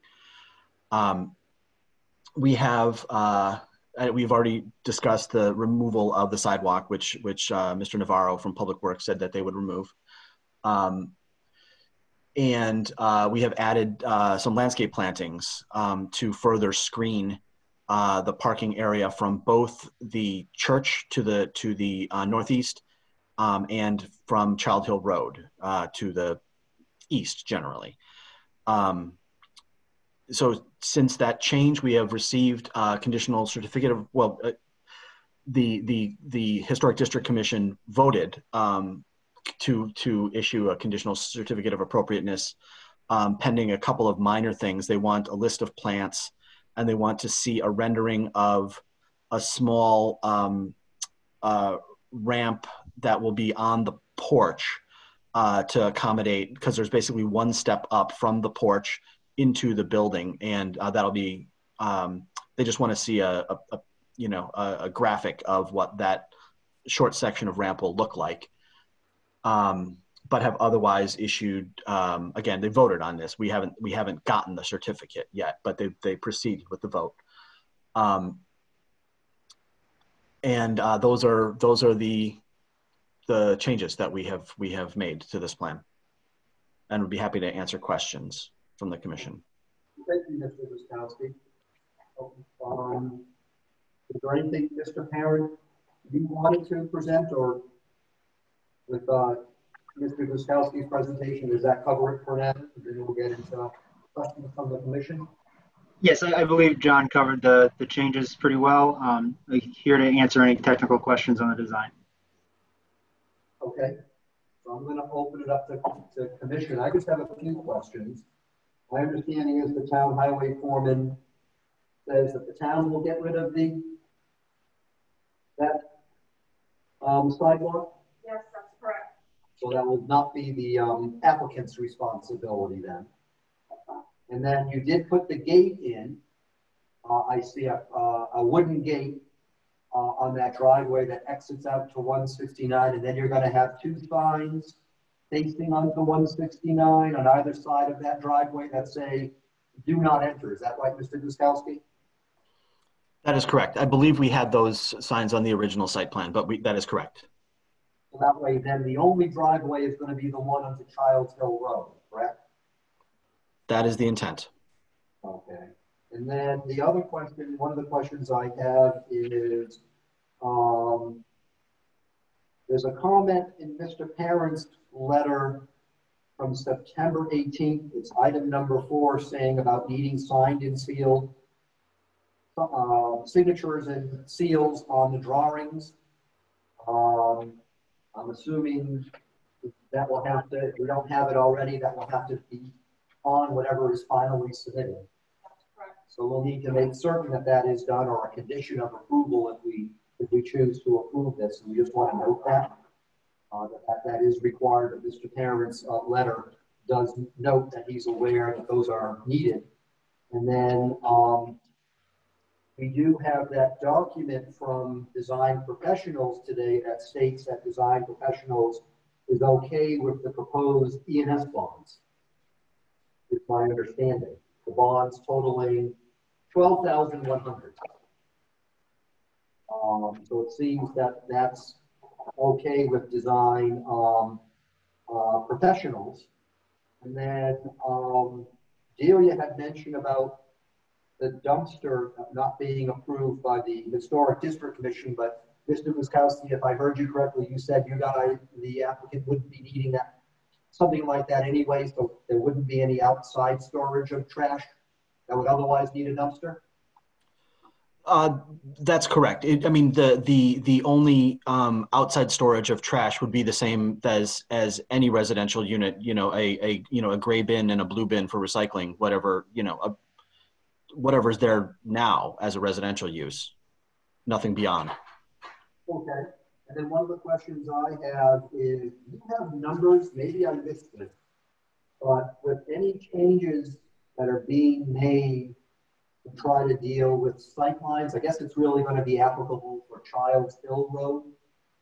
Is it correct that there's going to be is there going to be any type of changes being made to the existing landscaping to lengthen the sight lines, or that's not in the current plan? I just want to make certain I was clear about, from the traffic report, about talking about sight lines, where we stand with sight lines, so I could understand it. Right. So I don't believe there is any current sightline concern because of landscaping, either existing or proposed, on Child Hill Road. There was a lot of concern about landscaping and tree removal and brush clearing on 169, but you know, that's not the entrance. Okay. Pete Parent with CHA for the record. We did add a note, though, to remove any vegetation that was obscuring the sight line on Childs Hill Road between the proposed driveway and the stop sign. But as John pointed out, we don't believe that there is currently an issue. Okay, that was my understanding, but I wanted to make it clear. And it looks like there's no new proposed lighting based upon what you told us before and what you mentioned to the Historic District Commission. And the current sign that's at the South Woodstock location is going to be repurposed to be used potentially at this new location. And the Historic District Commission evidently was okay with that. Is that correct? That was the proposal that they approved, yes. And they also approved not to have visible display of retail items. Is that correct? I do not know. I cannot actually recall if that was a specific condition of their approval, because actually we have not received anything in writing from them. That's here on page 5 of the Historic District Commission meeting of September 23rd. This is in their meeting minutes. The applicant has affirmed that there will be no visible display of anything related to the retail business on the property, with the exception of the approved sign.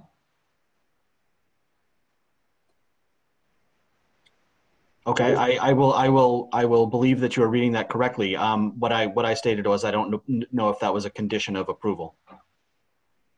Okay, well, I just wanted to raise it just because they happened to put that in their meeting minutes and discussion, and there was some prior discussion here about some of that based upon some comments we got from the public. So I just wanted to bring it back up during this public hearing. And then one question I have is, are there dimensions to how much paved parking there's going to be? Is that on the plan here? I was just trying to figure out if you're going to have 13 spaces and 2 of them are for disabled access. Are there dimensions for how much actual is paved?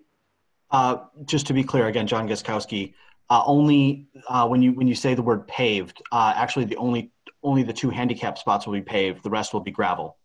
That's what I wanted to just clarify for the record, was if anything else was being paved, I wasn't under the impression anything outside of disabled access slots were being paved. So that's what I wanted to know. Okay. And one of the last question I have, that I'm going to open up the rest of the commission, is if the driveway width goes from 24 feet to 20 feet, is that adequate for two-way traffic?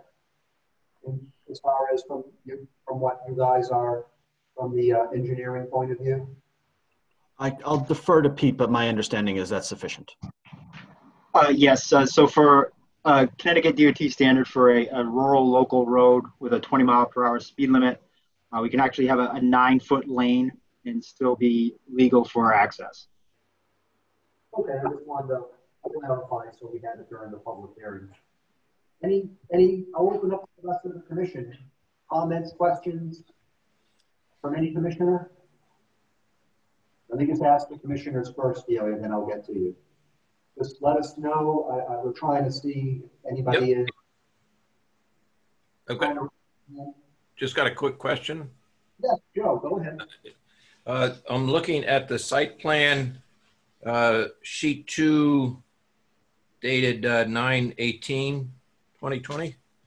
And I just want to read a comment about trimming trees to 16 feet above grade and trim all other vegetation from within the town right-of-way along Child Hill Road frontage to improve sightline and access to sidewalk. Will that trimming to that level be necessary if there's no sidewalk? Since I'm assuming some of the trimming is used to make it easier or make the sidewalk more accessible. But if no sidewalk, it won't need that. I don't know if... Yeah, certainly with the sidewalk being removed, some of that trimming can be reduced.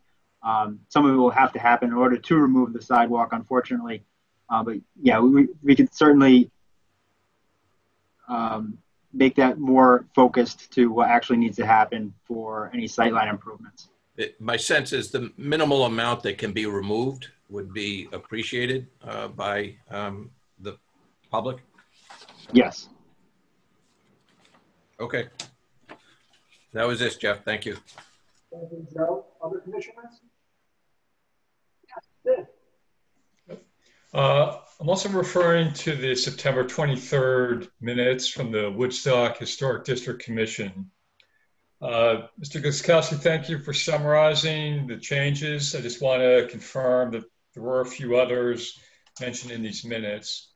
One is that the rain garden size has been reduced, commensurate with the reduction in impervious areas. Is that true? Mr. Guskowski? Yes, I'm sorry that I failed to mention it. Yes, and so that was that resulted in a modified drainage report to design professionals, which they accepted today. Okay. Also, in the same minutes, item number 12, is it true that the driveway apron is being reduced from 54 feet to 40 feet? That is also correct. Thank you. Okay. Looking at the second page, maybe this was brought up and I missed it, but is the residential use no longer being applied for? At this time, again, this is John Guskowski. It still is. The applicants wish to seek the mixed use, both of the retail use and the residential use.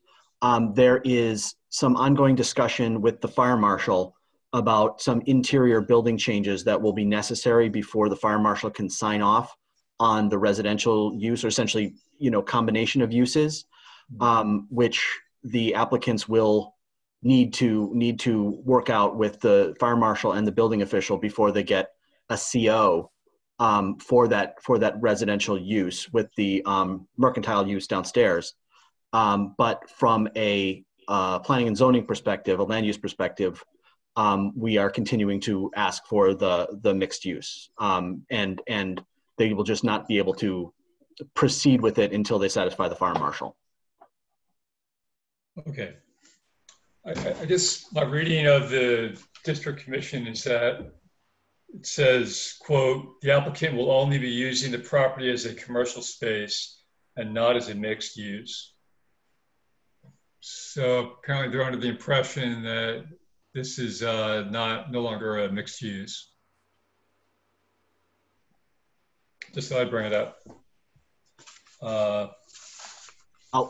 I'll note, if I might, Mr. Chairman, may I respond? So I don't recall making that statement to the Historic District Commission. But in either case, any internal retail use versus internal mixed use would be entirely within the building. It would not be the purview of the Historic District Commission.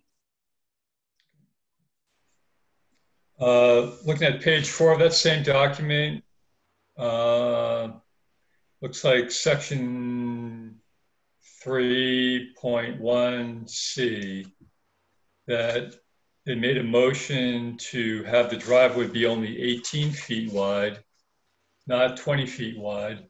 And I guess, did I hear Mr. Parent say that 9 feet in each direction is an adequate width? Yes, that was the reason why the Historic District Commission requested the 18-foot width modification, because 9 feet is the minimum width we can have.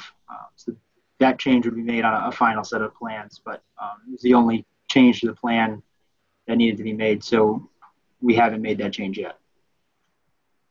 Okay, so ultimately, will the width be 20 feet or 18 feet?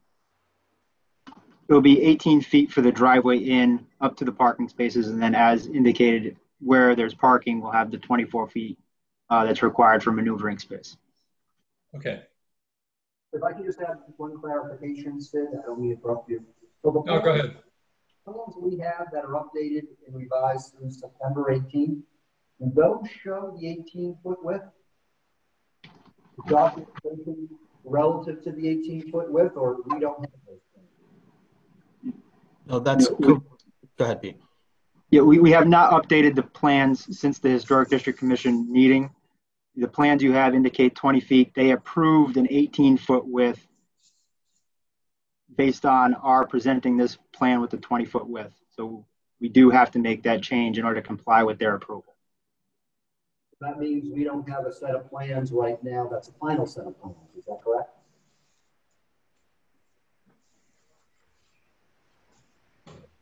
Correct. We need to change the nomenclature from 20 to 18. Okay. So my question is, the plans we have are not the current plans, evidently, because of the driveway width, correct?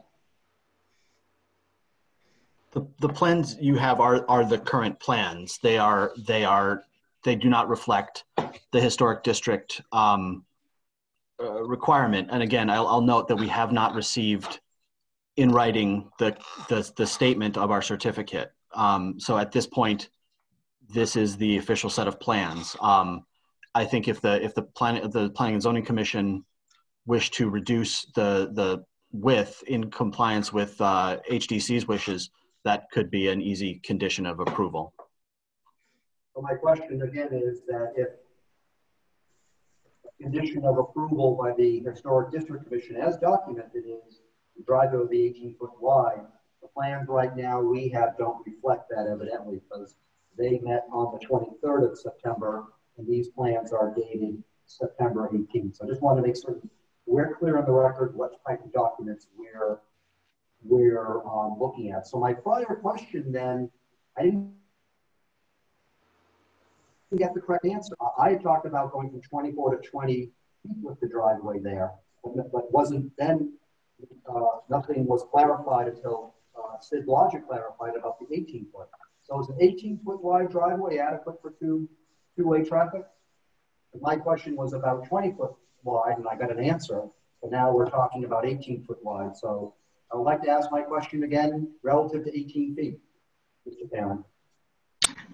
Yes, so as I stated, the minimum travel lane width for a rural local road per Connecticut DOT with a 20-mile-per-hour speed limit is a 9-foot lane. So 18 feet would provide us with 2 9-foot lanes in opposing directions. Okay.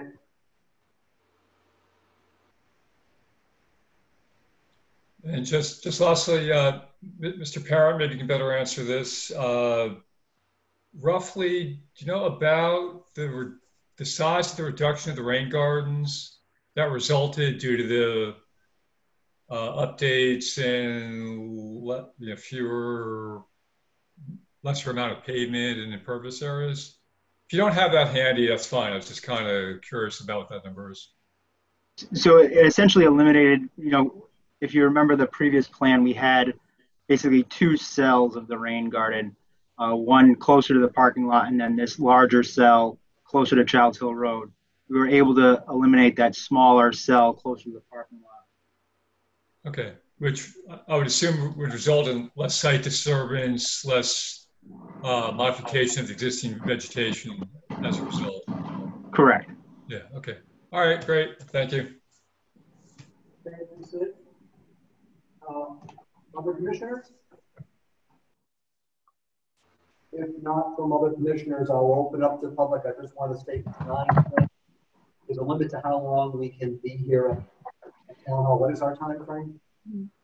10 p.m. 10 in the morning? No. Oh, okay. See, I'm trying to advocate for us to give us lots of time. I guess 10 p.m. We didn't say standard time, so it's specific time we're covered. So, but I just want to make certain, have I missed any commissioners before I ask if any members of the public? We're just scrolling through just to see if any commissioners have any other questions. Gail? Just a quick question, which is there any intention on the part of the applicant to have an archaeological survey done as recommended by Historic Properties? Mr. Guskowski, if you want to. We don't feel that the amount of proposed disturbance warrants it. So that it is not our intent at this time. Did you discuss that with the Office of the State Archaeologist? I did not.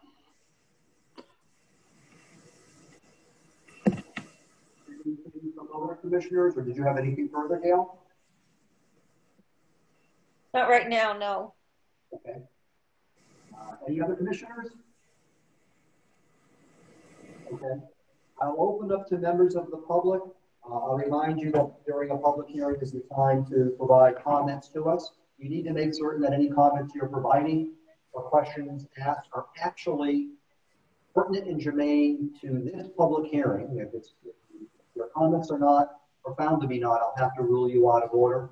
I'll give 3 minutes per person to speak for the first time. If you are asking to speak for a second time, I'll only recognize you if you have something new to add, in which case I'll give you 2 minutes. Otherwise, if there's nothing new to add, then that would be considered out of order to speak more than once. So we'll go through. It looks like, who do we have here? Yep. So Mr. Dunleer, if you would wish to speak for us, thank you for coming tonight. Thank you for hearing me, Chairman. Can you hear me well? Yep.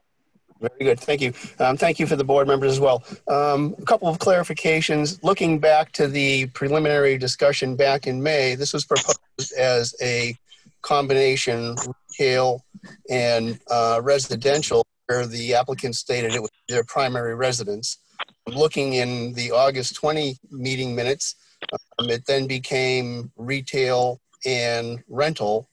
And now it seems it's very confused as to what this is going to be. I'm hearing that this is now full retail from the statements made to the Historic Commission.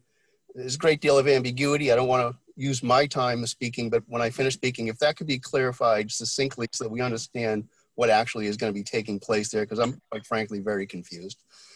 Next would be my great concern there is the lighting, and I look at the minutes from August 20th, and there is discussion that there would be no changes in lighting. Anything to do with lighting, I personally would like to see it as part of the conditions of approval, not just given mention in some meeting minutes. There's a significant lighting issue or challenge with the Evangelical Church parking lot, which is used by the Academy now, as well as the Academy. There's a tremendous amount of light pollution. I don't want to see anything add to that, and anything that could be done to mitigate that at this site would be great, so that we're not, we're already fighting the Woodstock Academy and what they can do to reduce the light pollution there. It looks like an NFL stadium at night, and we live right by there. So those are my primary concerns. What is the actual use that's being proposed? It was proposed as, again, their primary residence with commercial downstairs. Now it was then on August 20th, it was going to be commercial downstairs with rental upstairs. Now, I honestly don't know what it is. And again, the order of conditions or conditions of approval, whichever terminology you want to use, some strong verbiage on hours of operation that are part of those conditions and mitigation to light pollution that is already severe in that area. Thank you. Thank you. I'll ask Mr. Guskowski or Mr. Parent if you could just clarify exactly the mixed use, commercial, residential. You had said earlier, Mr. Guskowski, that you are still looking, as proposed in this application, to have retail as the commercial and also have residential. And hence why there's a special permit before us to change the use. Is that correct? That is correct. And just to clarify some statements made by Mr. Dunley, at no time did we represent that this would be the applicant's primary residence. The application, I believe, is clear that this is to be a retail commercial operation with an accessory apartment, a residential component upstairs. And that's what it remains. And again, the preliminary discussion dated the... You haven't been recognized to speak. Okay. Okay, thank you. If he's referring to preliminary, I would just point to the fact that this is the plan set that was actually submitted on the record before you now reflects the intent of the applicant. Again, I don't believe we made statements to the historic district that this would not be a residence. We did discuss the fact that the fire marshal, as we discussed this evening, had some concerns about some interior building changes that needed to occur. And so because of that, the applicant's intent, should they be successful in having this approved by planning and zoning, would initiate the commercial retail operation first and would not establish the apartment until such time as the fire marshal was satisfied with the interior changes. But again, the intent is for the retail commercial with the accessory residential upstairs. Thank you, Mr. Guskowski. Who else do we have from the public? Jean McClellan. Oh, okay. Jean McClellan, thank you for coming tonight. If there's something you wish to say or a question you wish to ask, please go ahead.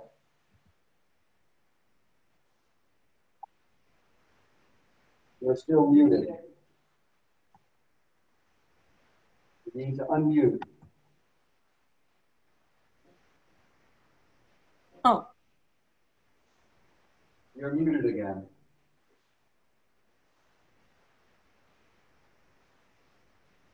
No. R6. There you go. Okay. You can hear me? Yep, go ahead. Good. Okay, thank you. I have some short comments, 2 points of appreciation, 2 short suggestions, and 1 area of clarification. I really appreciate the progress that's been made in this proposal through the work of Planning and Zoning, the Historic District Commission, and the applicants who've been responsive to a good number of changes that have been important in the neighborhood. John Guskowski has cataloged most of them, so I won't go beyond. The second point of appreciation is the letter from the fire marshal and the building inspector, which I read as an agreement that the mercantile use would be limited to the first floor. If this needs to be clarified, I think it should be clarified, but I think that's an important step. Short suggestions. As I recall the discussion at the Historic District Commission, the Route 169 driveway was going to be discontinued and seeded in. And there was going to be the gate at the end of the parking area. If it's to be seeded in, there's one little kink that I think remains, which is the curb cut that might remain on 169. And I think that could be very dangerous because if people were tempted to go in there and in fact they're going nowhere, they would be then tempted to back out again. And as any of us who are familiar with that curb know, you don't want to back out on that curve. So I think if the area is to be seeded in, which I believe was agreed, the curb cut should also be removed. Second point has to do with the archaeological. I would support strongly the archaeological monitoring that the Historic District, that the Historic Properties Commission requested. As archaeologists pointed out at prior meetings, there could be some significant archaeological material there. And especially in the rain garden area, I think is a concern, but other areas. So those are my two suggestions, and one point of confusion, question, clarification has to do with the special permit. One further I would add to the confusion. I don't mean to interrupt you, but you've gone beyond the 3 minutes right now. So if you have something further, can you? I'll be very brief. Another 30 seconds. Very brief. The agenda for tonight talked about the permit requesting from residential to retail. So there's a great deal of confusion. Thank you very much. Who else do we have? We have, I'm trying to read this. No. Mr. Bill Rowinski. Bill Rowinski. Hello. This is Bill Rowinski. Can you hear me? Yeah, please go ahead. Bill Rowinski, representing the Evangelical Covenant Church. I just want to say I appreciate the changes that have been made to make more of a buffer between the church and the proposed business. We'd still have concerns over traffic on Child Hill Road, should there be parking, and possible parking spillover to our facility and parking and fire lane. And generally wary of any creep of any activities there that are going to really impact our activities at church, either by noise or other activity, because things happen there morning, afternoon, and evening. So that's why we are generally opposed to the special permit being approved. And the only other question for the record that I have for Jason and Jamie is whether they expect to have tractor trailer trucks servicing this facility for pickups or deliveries. Thank you. Thank you. I'll ask the applicants if you want to answer that question about tractor trailers, if you wish. Please go ahead. Just state your name for the record, whichever one of you wishes to answer. Hello, Jason Beausoleil, my wife Jamie Beausoleil. Yes, sir. Bill, I know I talked to you the last meeting. I did answer your question. There will be no tractor trailers pulling in there, so that you don't have to worry about that. Okay, so. Thank you. Yep, you're welcome. Members of the, who else do we have? Jack McClellan. Oh yes, Jock McClellan. If you wish to speak, please go ahead. I'll just remind everyone of the 3-minute rule, just for the sake of facilitating the meeting tonight. But please go ahead. Trying to unmute. Can you hear me? Yes, please go ahead. Okay. First, I want to express my appreciation to Jason and Jamie, who have listened to the concerns of both commissions and been flexible. And I appreciate that. Secondly, as somebody who's long been concerned about the safety of that corner, especially for the academy students, I would favor keeping the sidewalk. I'm worried about kids walking out in the road and bad things happening on a clearly dangerous corner. So I wonder if John Navarro might be talked to about possibly patching up the sidewalk somehow, which, by the way, in my day, used to extend all the way down to the fork. Third, just a comment for what it's worth for Jamie and Jason, if an archaeological survey were to turn up things of interest, that might actually be a kind of selling point for you at the site of the old trading post, it might turn out to be of interest. It surely would be of interest to the entire town. Again, I appreciate everybody's work on this. Come a long way. Good work. Thank you. Thank you for coming tonight. Who else wishes to let us know? Yes, Dr. Bate, thank you for coming tonight. If you can just unmute yourself, we're happy to hear from you. Hi, I'm a neighbor right across the street, and I'd like to say that I'm very excited to see Jamie and Jason coming. I'm already seeing nice changes happening in that they're cleaning up the property. I was worried a while back ago that we were going to lose the barn, and now I'm excited that we're able to keep the barn, and the property is going to be kept up, and there's going to be good stewardship of it. And I'm happy to have them as neighbors. My only comment I have has to do with the traffic again. I agree with Jean.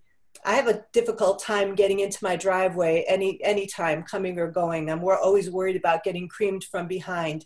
I think it would be a good idea to get rid of that curb cut so that people aren't pulling in and trying to pull out. That would be disastrous. We already have enough accidents there. And that would be my only comment. And again, welcome. I'm happy to have you as a neighbor. Thank you. I just want to make certain we see where we are with others who wish to speak. Anybody else who wishes to speak? We're just scrolling through the list to see if any of the virtual hands are up.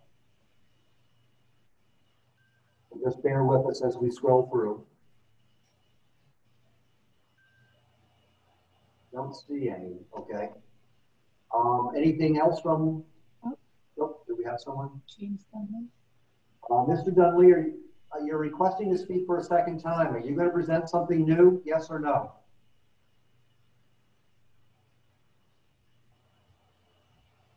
You have to unmute yourself to be able to answer the question. Yes, it's for the second time, and I'm more than happy to wait till you ascertain that everybody has spoken for a first time. Are you going to be discussing something new that you have not discussed? Yes, I ran out of time the first time. All right, well, go ahead. I'll give you 2 minutes, but make certain it is something new, otherwise you'll be out of order. So please go Correct, ahead. thank you. Yeah, I won't need the full 2 minutes. The meeting minutes of August 20th speaks to overflow usage of the barn, but no speaking to which capacity that barn would be used. I mean, that's potentially doubling, tripling, or even more the retail space that's on the interior. So I think that the order of conditions need to speak to how much of that barn can be used for the retail operation, because that's a significant size and footprint. Thank you. Thank you. If we wanted to get an answer from that, I don't know if one of the applicants wanted to answer the question about what is the intended use of the barn. So this is, for the record, this is John Guskowski. I would direct your attention back to the original statement of proposed use, a letter dated on August 10th, 2020. Page 2 of that letter indicate retail operations are anticipated to be centered in the main building, with the barn primarily used for storage and overflow display space. That remains the proposal. Thank you, Mr. Guskowski. Is there any members of the public who have not had an opportunity to speak for the first time? We're just scrolling through. Any commissioners? Anything further from commissioners? If not, otherwise, then the matter before us for the commission is to decide what we're doing with regards to the public hearing. I would move, Jeff, that we close the public hearing. Is there a second? Fred Rich, I second it. Motion by Joe Adelante, seconded by Fred Rich to close the public hearing. I'll go through, is there discussion on the motion? Hearing none, I'll go through the roll for a vote. Joe Adelante. Aye. Mark Blackburn. Aye. Sid Blodgett. Aye. Gail Dickinson. Aye. Jeff Gordon. Aye. Jeff Marcotte. Aye. Fred Rich. Aye. Dwight Reinowitz. Aye. Ken Young. Aye. That passes. The public hearing is still closed. That takes us. I have my here. I was thinking, well, the next agenda item is, there it is. Magically, that takes us to old business. Agenda item 9A, which happens to be ST 6410625, 599 Route 161.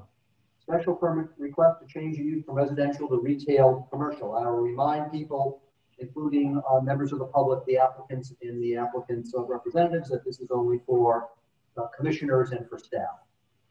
Fred, you have something? I do. I'd like to make a motion to approve the application with stipulations that the driveway be no more than 18 feet wide and the driveway onto 169 be closed and maybe some bushes planted there so nobody turn in there. Thank you. I second that. Okay.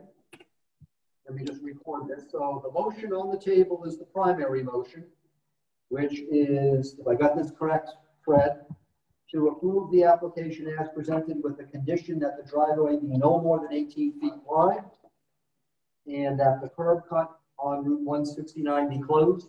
Is that correct? Yes, sir. Okay. I will, if I'll make this as, or something, if you're okay with adding this as a friendly amendment, so to speak. We also have the item that we raised about that condition of approval needs to be that we have appropriate signatures and seals on the maps to be provided relative to any of the certifications that we require. That was actually something that Mr. Parent noted and agreed to on a letter dated September 18th, item number 4. I would suggest we put that as a condition so it's very clear. We do have to have those. Agreed. If you're okay with adding that? Yes, sir. Okay. I just wanted to make certain about that. And we also have the item, I don't know if you wanted to put that into your motion, or we can take it as a separate motion. We have the ENS control bond to approve that amount be $12,100 as proposed and as signed off on by staff, including design professionals. If you wanted to put that into your motion as well, we could do it all in one fell swoop. That's fine, sir. So let me just write this down and then I'll restate the motion and then we'll open it up for further discussion. And signatures. So basically the motion on the table right now is to approve the special permit application as proposed with 4 conditions at this point: that the driveway shall be no more than 18 feet wide, that the curb cut on time be closed, that the required signatures and seals be provided, and that the erosion and sediment control bond be $12,100. I'll open it up to discussion. Did you have something, Delia? Yes, I thought Fred included that he wanted bushes planted by the driveway. That would be a good idea to make sure nobody turns in there. That was what you wanted in the motion, Fred? Yes, sir. Okay, I just want to make certain we have it clear. Joe, did you have something? Yes, and it can be either a separate motion or perhaps another friendly amendment to just ensure that there's no exterior display of merchandise. That was a concern, but I'm happy to have that as a separate motion if Fred wants to just leave it as he's presented it. Fred, you're the one. I have a little bit of a problem with that. If they place a rocking chair or something on the front porch, that might be considered merchandise for sale, and I wouldn't have a problem with that. So if you want to do a separate motion, go ahead. Okay. But also, my understanding is, and correct me if I'm wrong, Tina or Delia, even if we don't say anything about this, if it's a condition of the certificate to be granted by the Historic District Commission, they would have to abide by that anyway. Is that correct?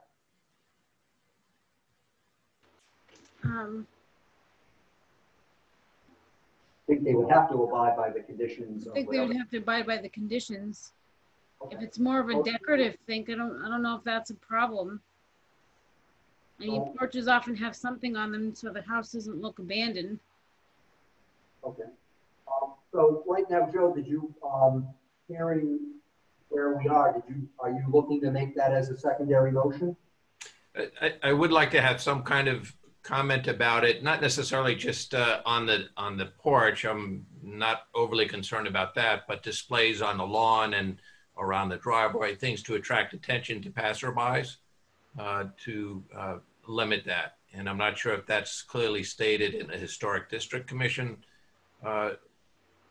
requirements, but if we can support the Historic District Commission by having that as a condition, I think that would be appropriate. Conditions of approval about that type of stuff. They actually don't put that, not clear, but they put that into their conditions of approval. They did state it during discussion. I don't see it's specifically one of the itemized, numbered, or lettered conditions. But your motion is to not have retail displays on the lawn and driveway? Is that your motion, Joe? Yes. Okay. Is there a second on this motion? I'll second it. Okay. So we're now discussing a secondary motion. We just need to so note that that is a secondary motion. To not have retail displays on the lawn and driveway. Motion made by Joe Adaletta, seconded by Gail Dickinson. The question right now is on the retail displays. I'll open it up to commissioners. Any discussion? Fred? Why I said I didn't like that, Joe, is this is an antique shop, and if they happen to have a early 19th century horse-drawn wagon they want to put on the front lawn, that I don't think that would be too bad a thing to see in an old house, but it might be considered a display for sale, and to me that's a problem. They are in the business to sell stuff. I agree, Fred, and perhaps in other parts of the town that would be, we could be more lax, but they have requested to open a business in a historic district part of the town, and the residents and community have indicated a certain kind of appearance that would be maintained as a desirable appearance. And while one item might not be too bad, one may turn to 3, may turn to 5. Anyway, that's my motion. Yeah, well, the reason I object is, like I said before, but they are in the business to sell stuff. They aren't in the business just to look pretty there. I have concerns because, could holiday decorations be considered some type of an advertisement? I'm just going to hold you for a second because I have, in the order I have Delia and Gail, then I'll recognize you, okay? I'm just trying to keep track of everybody in order, if you don't mind. I just want to, so we don't lose. Delia, did you have something to say? And then I'll recognize people. Yeah. I was wondering, are they going to be putting their larger items in the barn instead of, are they allowed to put them next to the barn, which may not be, I don't know if that's lawn or not. So if you're saying you can't put it in the lawn, can they put them adjacent to the barn? If that's a question directed to me, Delia? Whoever wants to answer it. So if you wanted to speak to it, you made the motion or. Well, I'd be inclined to respect the intent of not displaying a lot of retail items outside of the house or the barn. Those are described as the retail spaces. And I think it's appropriate to just keep them as the retail spaces. I was just thinking it should be clear when it says not in the lawn and the driveways, there are other parts of the yard that were included in that. And so okay, could put them there, and then they say they wouldn't be in violation unless it's clear where you could put things or where you could not put things. Very good. I appreciate the clarification. So in the yard, lawn, driveway, So anywhere visible outside. Correct. Thank you. Can Yep. they use the barn? Inside the barn, it sounds okay. But you're referring, Joe, to things visible that are placed outside. Right. Things inside the barn, and if the door happens to be open for people going and out and no one happens to see it, that's different than visible outside, sitting on the driveway or the yard. Is that's kind of the need of what your motion is? Yes, it is. Gail, and then Dwight. Gail, you had something? Yeah, once again, I find myself in agreement with Fred tonight. I think we could put as an exception horse or other livestock drawn vehicles, because I don't think anyone would object to a sleigh or a carriage being parked next to the building. That would be appropriate for the historic district. And certainly if they're going to be selling that kind of item, it would be wonderful to see it. That's something, well, is that something you're looking then to either have as a friendly amendment to the secondary motion or make a whole separate motion, which would be a tertiary motion? Possibly a friendly amendment to the existing motion that the exception would be vehicles that have been in the past drawn by livestock. So ox carts, carriages, sleighs, goat carts, items like that. That would be appropriate on the Hill in the last 300 years. Joe, you're the one that made the motion. Yeah, I'm a little uncomfortable with that because it starts leaving it up to different people to decide what's appropriate and what's horse-drawn, and it's a little cleaner, I think, to just leave it with the retail spaces being inside the buildings, not outside. They have a sign, they have marketing, they have Facebook, all the other appropriate ways to sell their product, which seems to be very popular. So I don't know that we need to have lawn ornaments adding to the advertising. That's a motion you made, Gail?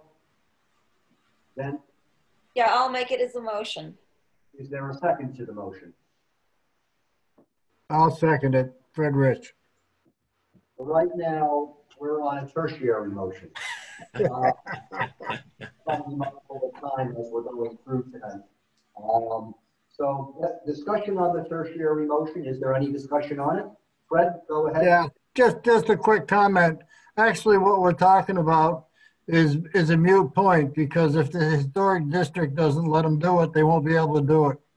That is correct. Okay. Any further discussion on this tertiary motion?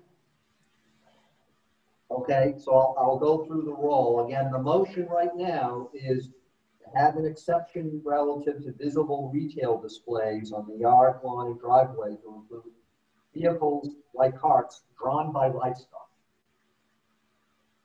So, am I correct, Gail, in your motion? You're correct.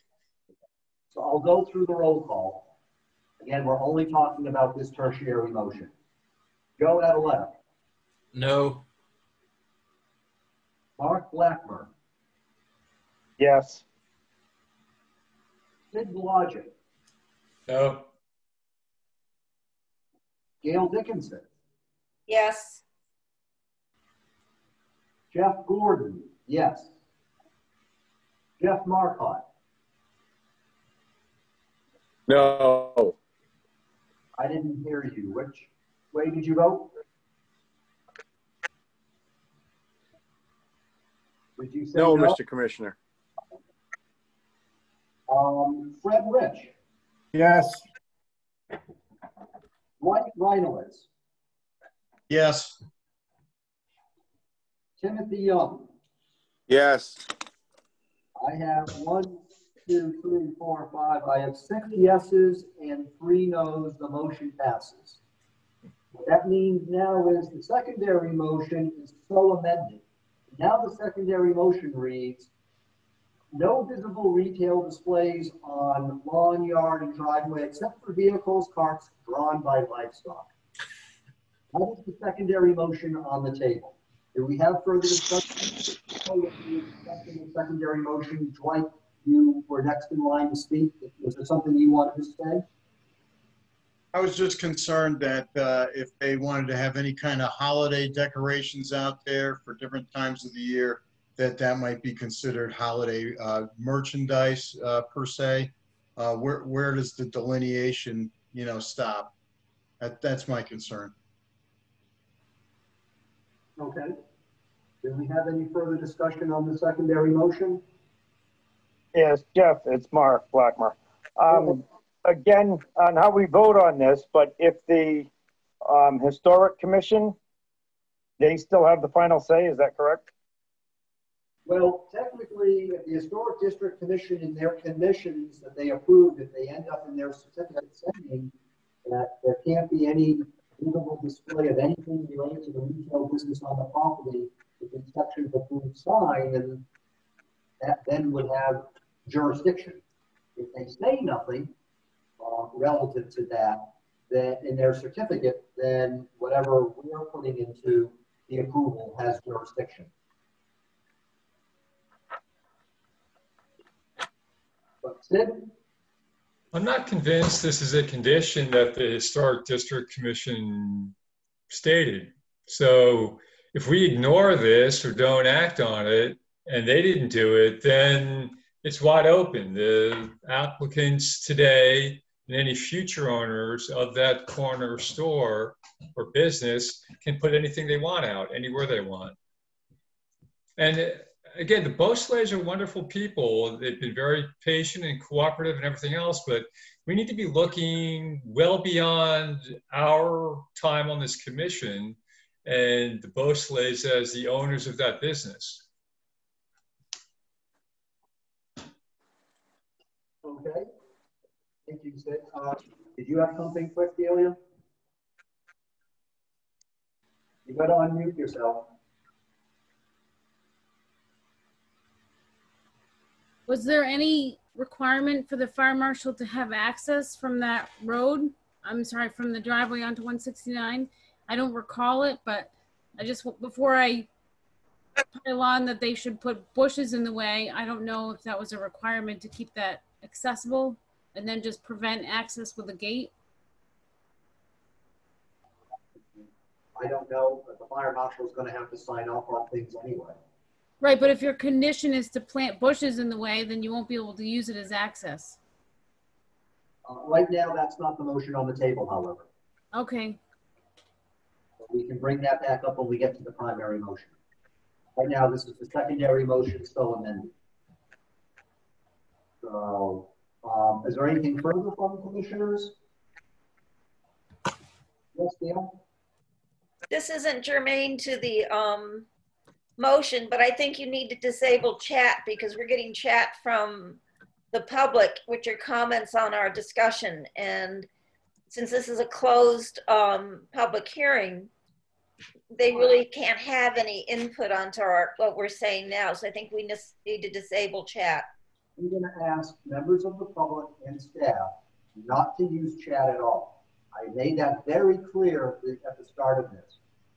Do not allow those types of side discussions when we meet in person before we had a pivot to virtual meetings. It's out of order to be doing that while we are actually having a Zoom meeting and using the chat feature that way. I will remind people, if we find that you are doing that, we will ask you to leave the meeting. I'm not going to give you another warning. I will just have, you will then be discharged from the meeting, not readmitted. So that's your one and only, this is your second warning on that regard. So I do ask that you abide by that. Otherwise, as chair, I actually have statutory authority to maintain the quorum of the meeting. So I don't want to have to use it, but I will if the finding chat is ongoing. That's all I'm going to say about it, since that's the final warning, okay? You have to respect the process that we're following here tonight. Was there, and thank you for bringing that to attention. I appreciate it because I haven't been looking at the chat box. Was there anything from any other commissioners? For me, I'm looking through these items here. On page 4 of the Historic District Commission, they state in number 3, sub items 1 through 12, I don't see anything here where they actually put a condition in. It's only one line item relative to no display. They just make a comment that the applicant affirmed that there'll be no visible display of anything related to the retail business on the property. And Jeff, I think that's a good point. The applicant has made it clear that they don't plan to do any of that. And I think that's a great consideration on their part. I just thought it important to have it in these stipulations for any future use of the property. Okay, yeah, and I think it's very reasonable given the motion that Gail had made about having certain things out for display. I think vehicles and carts that are drawn by livestock used it into a farming community that goes all the way back to 1686. There are actually some folks around town in their private residences who have certain things like that on display. So that's why I had supported that tertiary motion. I think that's going to be a good amendment to this current motion, in my opinion, as a commissioner. Anything else on this secondary motion so amended? Otherwise, I'll go through the roll. Mr. Chairman. Speaking? Mr. Chairman, Jeff Marcotte. Yes, Jeff, go ahead. I'm just a bit concerned with the policing of it. I guess I'm fine with having a carriage on the lawn, but if the applicant or the owner, future owner, as Sid brought up, puts something in the carriage, where do we draw the line as to what is or what isn't a display? And I'm more concerned of the policing, or who's going to have to go over there and Tina say, well, no, you can have this, but you can't have that. And so that's my biggest concern. Thank you. So I understand, and I just want to remind people that from our time point of view, we're around 10 o'clock right now. I'm not trying to rush anything, but unfortunately, we do have a limit to how long we can stay. So I don't want to shortchange any commissioners, but I just want to make certain we're mindful of where we are time-wise if we feel we need more time. Does anyone have any further discussion on the secondary motion so amended? Otherwise, I'll go through the vote. Okay. So on this, Joe Adeletto? Aye. Mark Blackburn? Aye. Sid Blodgett? Aye. Gail Dickinson? Aye. Jeff Gordon? Aye. Jeff Marcotte? Aye. Fred Rich?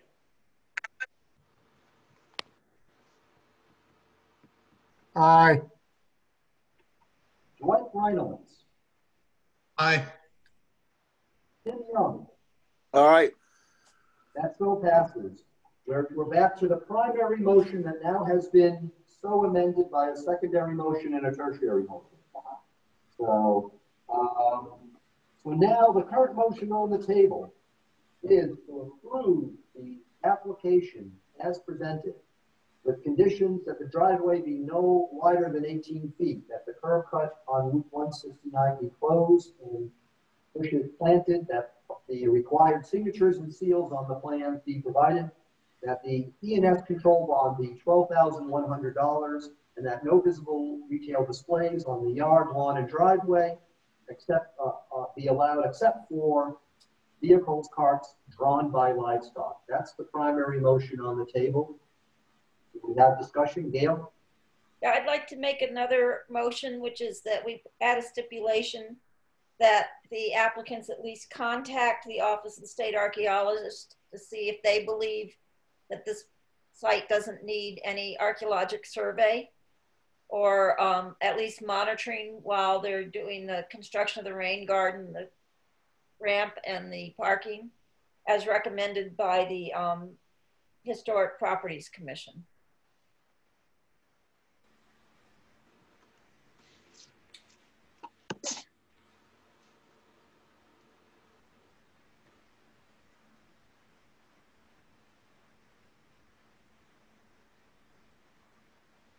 that correct, Gail?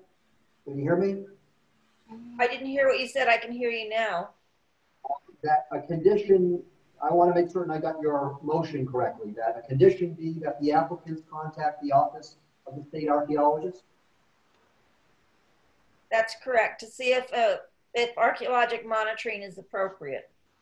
I'm going to take that as a ordinary fourth degree motion, so because we're going to have to amend both the primary motion. Discussion on this motion. Delia, did you have a discussion on this current motion on the table of the state archaeologist? Go ahead. Yes. What happens to the outcome? I mean, if you've already approved it, then what happens to whatever they say? If they say it needs one, then what happens? Then they should probably go with one, as someone already noted, that would probably be beneficial to the business that they're running. But my point is, if it's in the location of where something's supposed to go, like the rain garden or the ramp or something, it might affect what's been approved.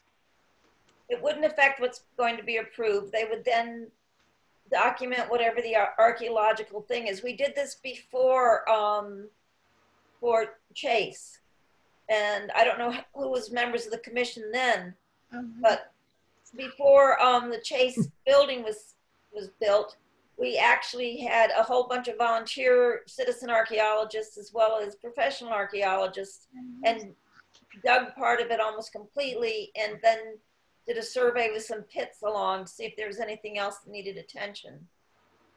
We have a precedent for this. You have further discussion on this motion, Fred? You have Jeff, about the archaeologist, it wasn't that long ago, the whole backyard behind the barn was dug up. And if they found anything, they probably would have mentioned it at the time, because there was a whole new septic system put in behind the barn. But as far as Chase goes, they did have to move the buildings forward because of what they found back there. Because I was on the board at that time too, Gail. And they can't move the house or they can't move the barn, but I suppose it's all right, but it won't hurt anything. Anything else from commissioners? Otherwise, I'll go through the vote on this one. Did I miss any commissioners who wanted to speak on this? Did you get a second for that motion, Jeff? If not, I'll second it from Gail. So right now, the fourth degree motion made by Gail Dickinson, second by Joe Ada Letter, is to add a condition that the applicants contact the office of the state archaeologist. I'll go through the row. Joe Ada Letter. Aye. Mark Blackburn. Aye. Sid Blodgett. Aye. Gail Dickinson. Aye. Jeff Gordon. Aye. Jeff Marcotte. Aye. Fred Rich. Aye. Dwight Reinowitz. Aye. Tim Young. Aye. That so passes. That takes us back to the primary motion that has been amended by a secondary, tertiary, and quaternary motions. Do we have further discussion on the primary motion? Otherwise, I'm required to read through the special permit decision criteria before it starts getting too late. Yes, Sid? I'd like to add that the maximum number of parking spots be limited to 15. The dumpster and associated structures are not being pursued at this point, and therefore not allowed. That the driveway apron is being reduced from 54 feet to 40 feet in width. Let me just get this correct. You limit the parking to 15 spaces. Parking spaces, yes, 15, limit of 15. And you said about the no dumpster? Yep. And the driveway width, the driveway apron width is how much?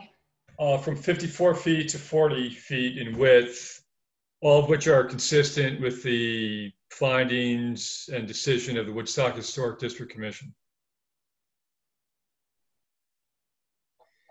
Okay, you just write down. Is there a second to Sid's motion? I'll second that. Who seconded it? Adeletta? This will be considered a fifth-degree motion. Motion made by Sid Logic, seconded by Joe Adeletta, to limit the parking to 15 spaces. No dumpster to be used. The driveway apron no more than 40 feet width. Is that correct, Sid? Yes, that's correct. Thank you. Point of order, Jeff, it's length, not width. No, the apron is, oh yes, correct, the length. Do we have any discussion on this motion? Okay, I'll go through the roll. Joe Adeletta. Aye. Mark Lackmer. Aye. Sid Logic. Aye. Gail Dickinson. Aye. Jeff Gordon. Aye. Jeff Marcotte. Aye. Fred Rich. Aye. Ed Reynolds. Aye. Tim Young. Aye. That so passes. It takes us back to the primary motion that has now been amended 4 times. I just want to remind commissioners about where we stand time-wise tonight. Unless there's any other motions, if we wanted to finish this item tonight, then I have to read through what is required for the special permit decision criteria.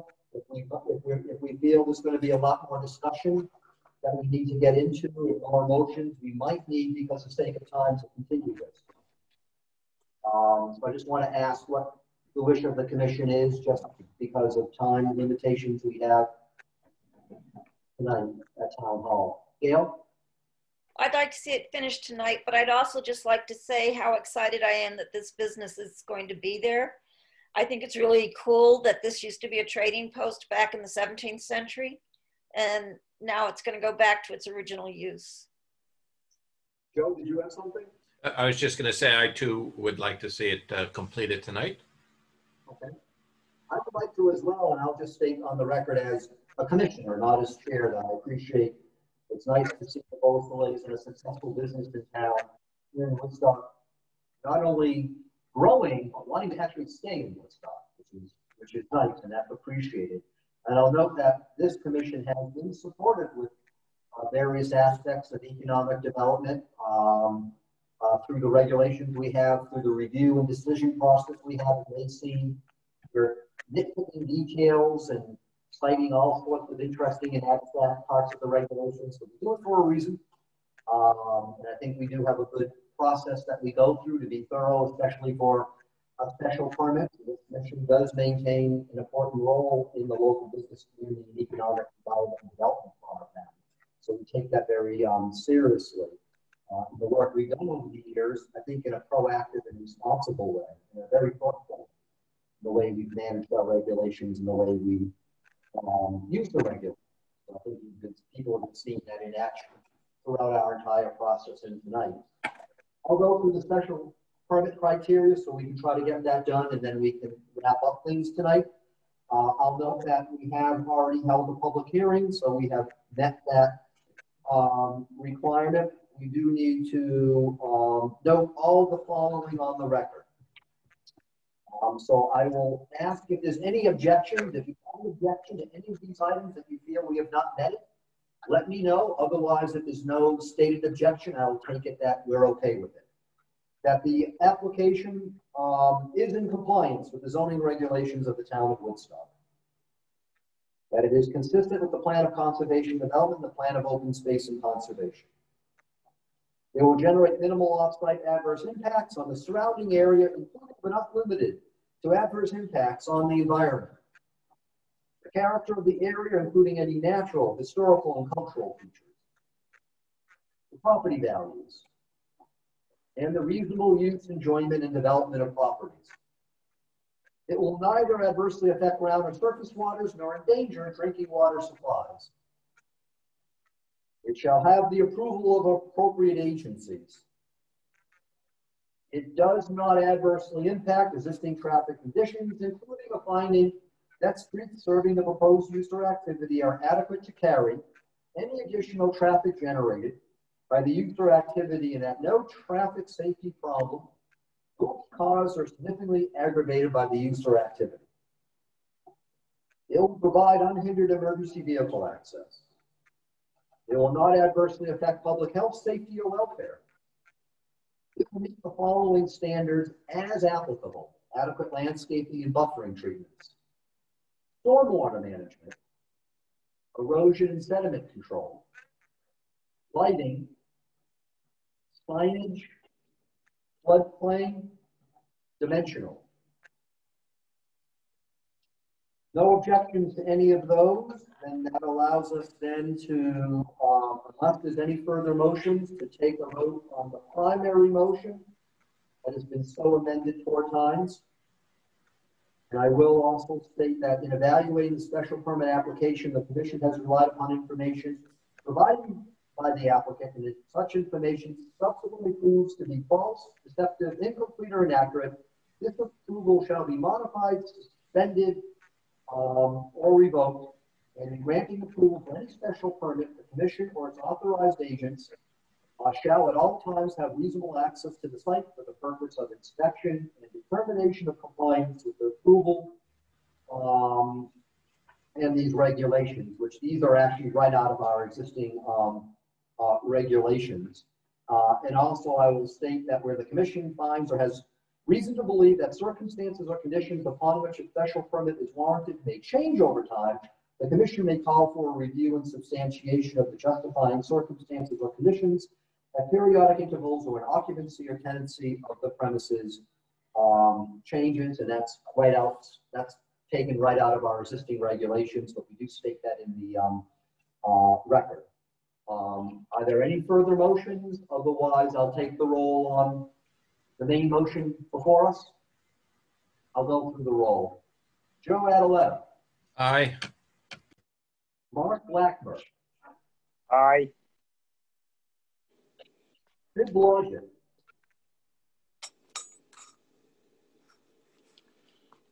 Sid. I apologize. Aye. Gail Dickinson. Aye. Jeff Gordon.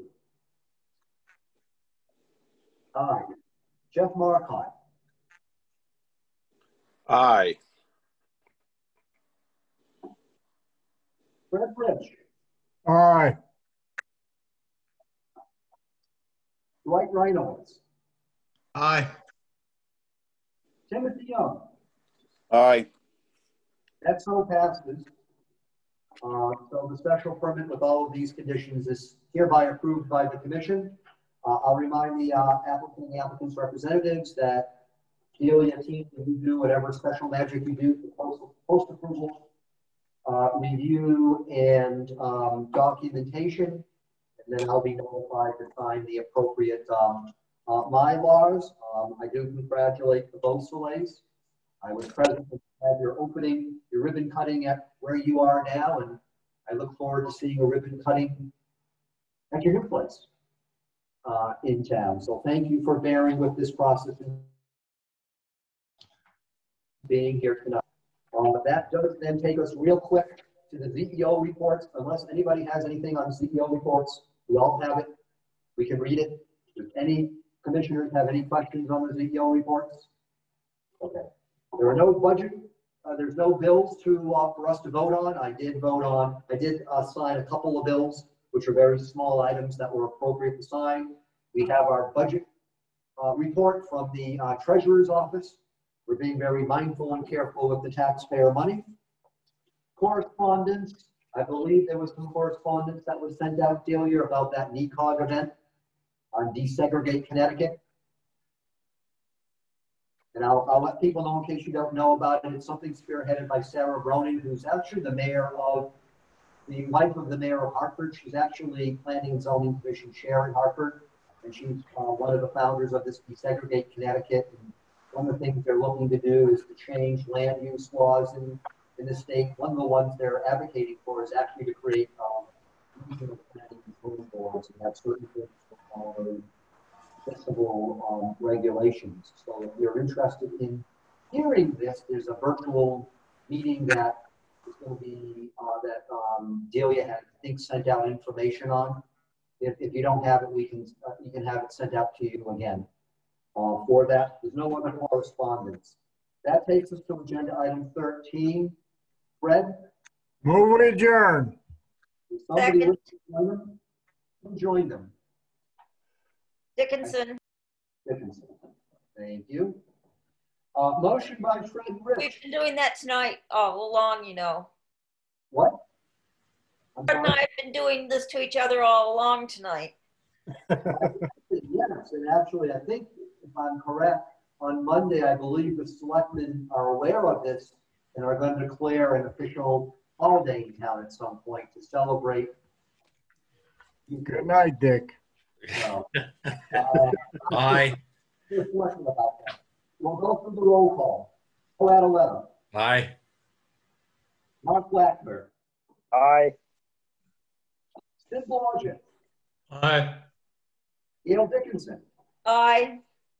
Jeff Gordon. I'll go along with that. Aye. Jeff Marcotte. Aye. Fred Rich. Aye. Mike Reinowitz. Aye. And Tim, do you say aye and join them? Aye. I think that so passes at 10:21 p.m. We are so adjourned. Thank you, everybody, and thank you to Crystal for letting us stay 21 minutes past the hour, but I think we were able to get a lot of work done tonight and be very productive. We will see you on November 5th, and remember that meeting is only on the gas station public hearing, and we'll see there's a list, a bit of a lengthy list that's going out or has gone out to the applicant and the applicant's representative on the gas station, reminding them all the different items that we need. Hopefully we will get it, and we will get that all to you for the meeting. So have a good night, everybody, and enjoy tomorrow and the weekend. Good night. You too. Take care, everybody. Thank you.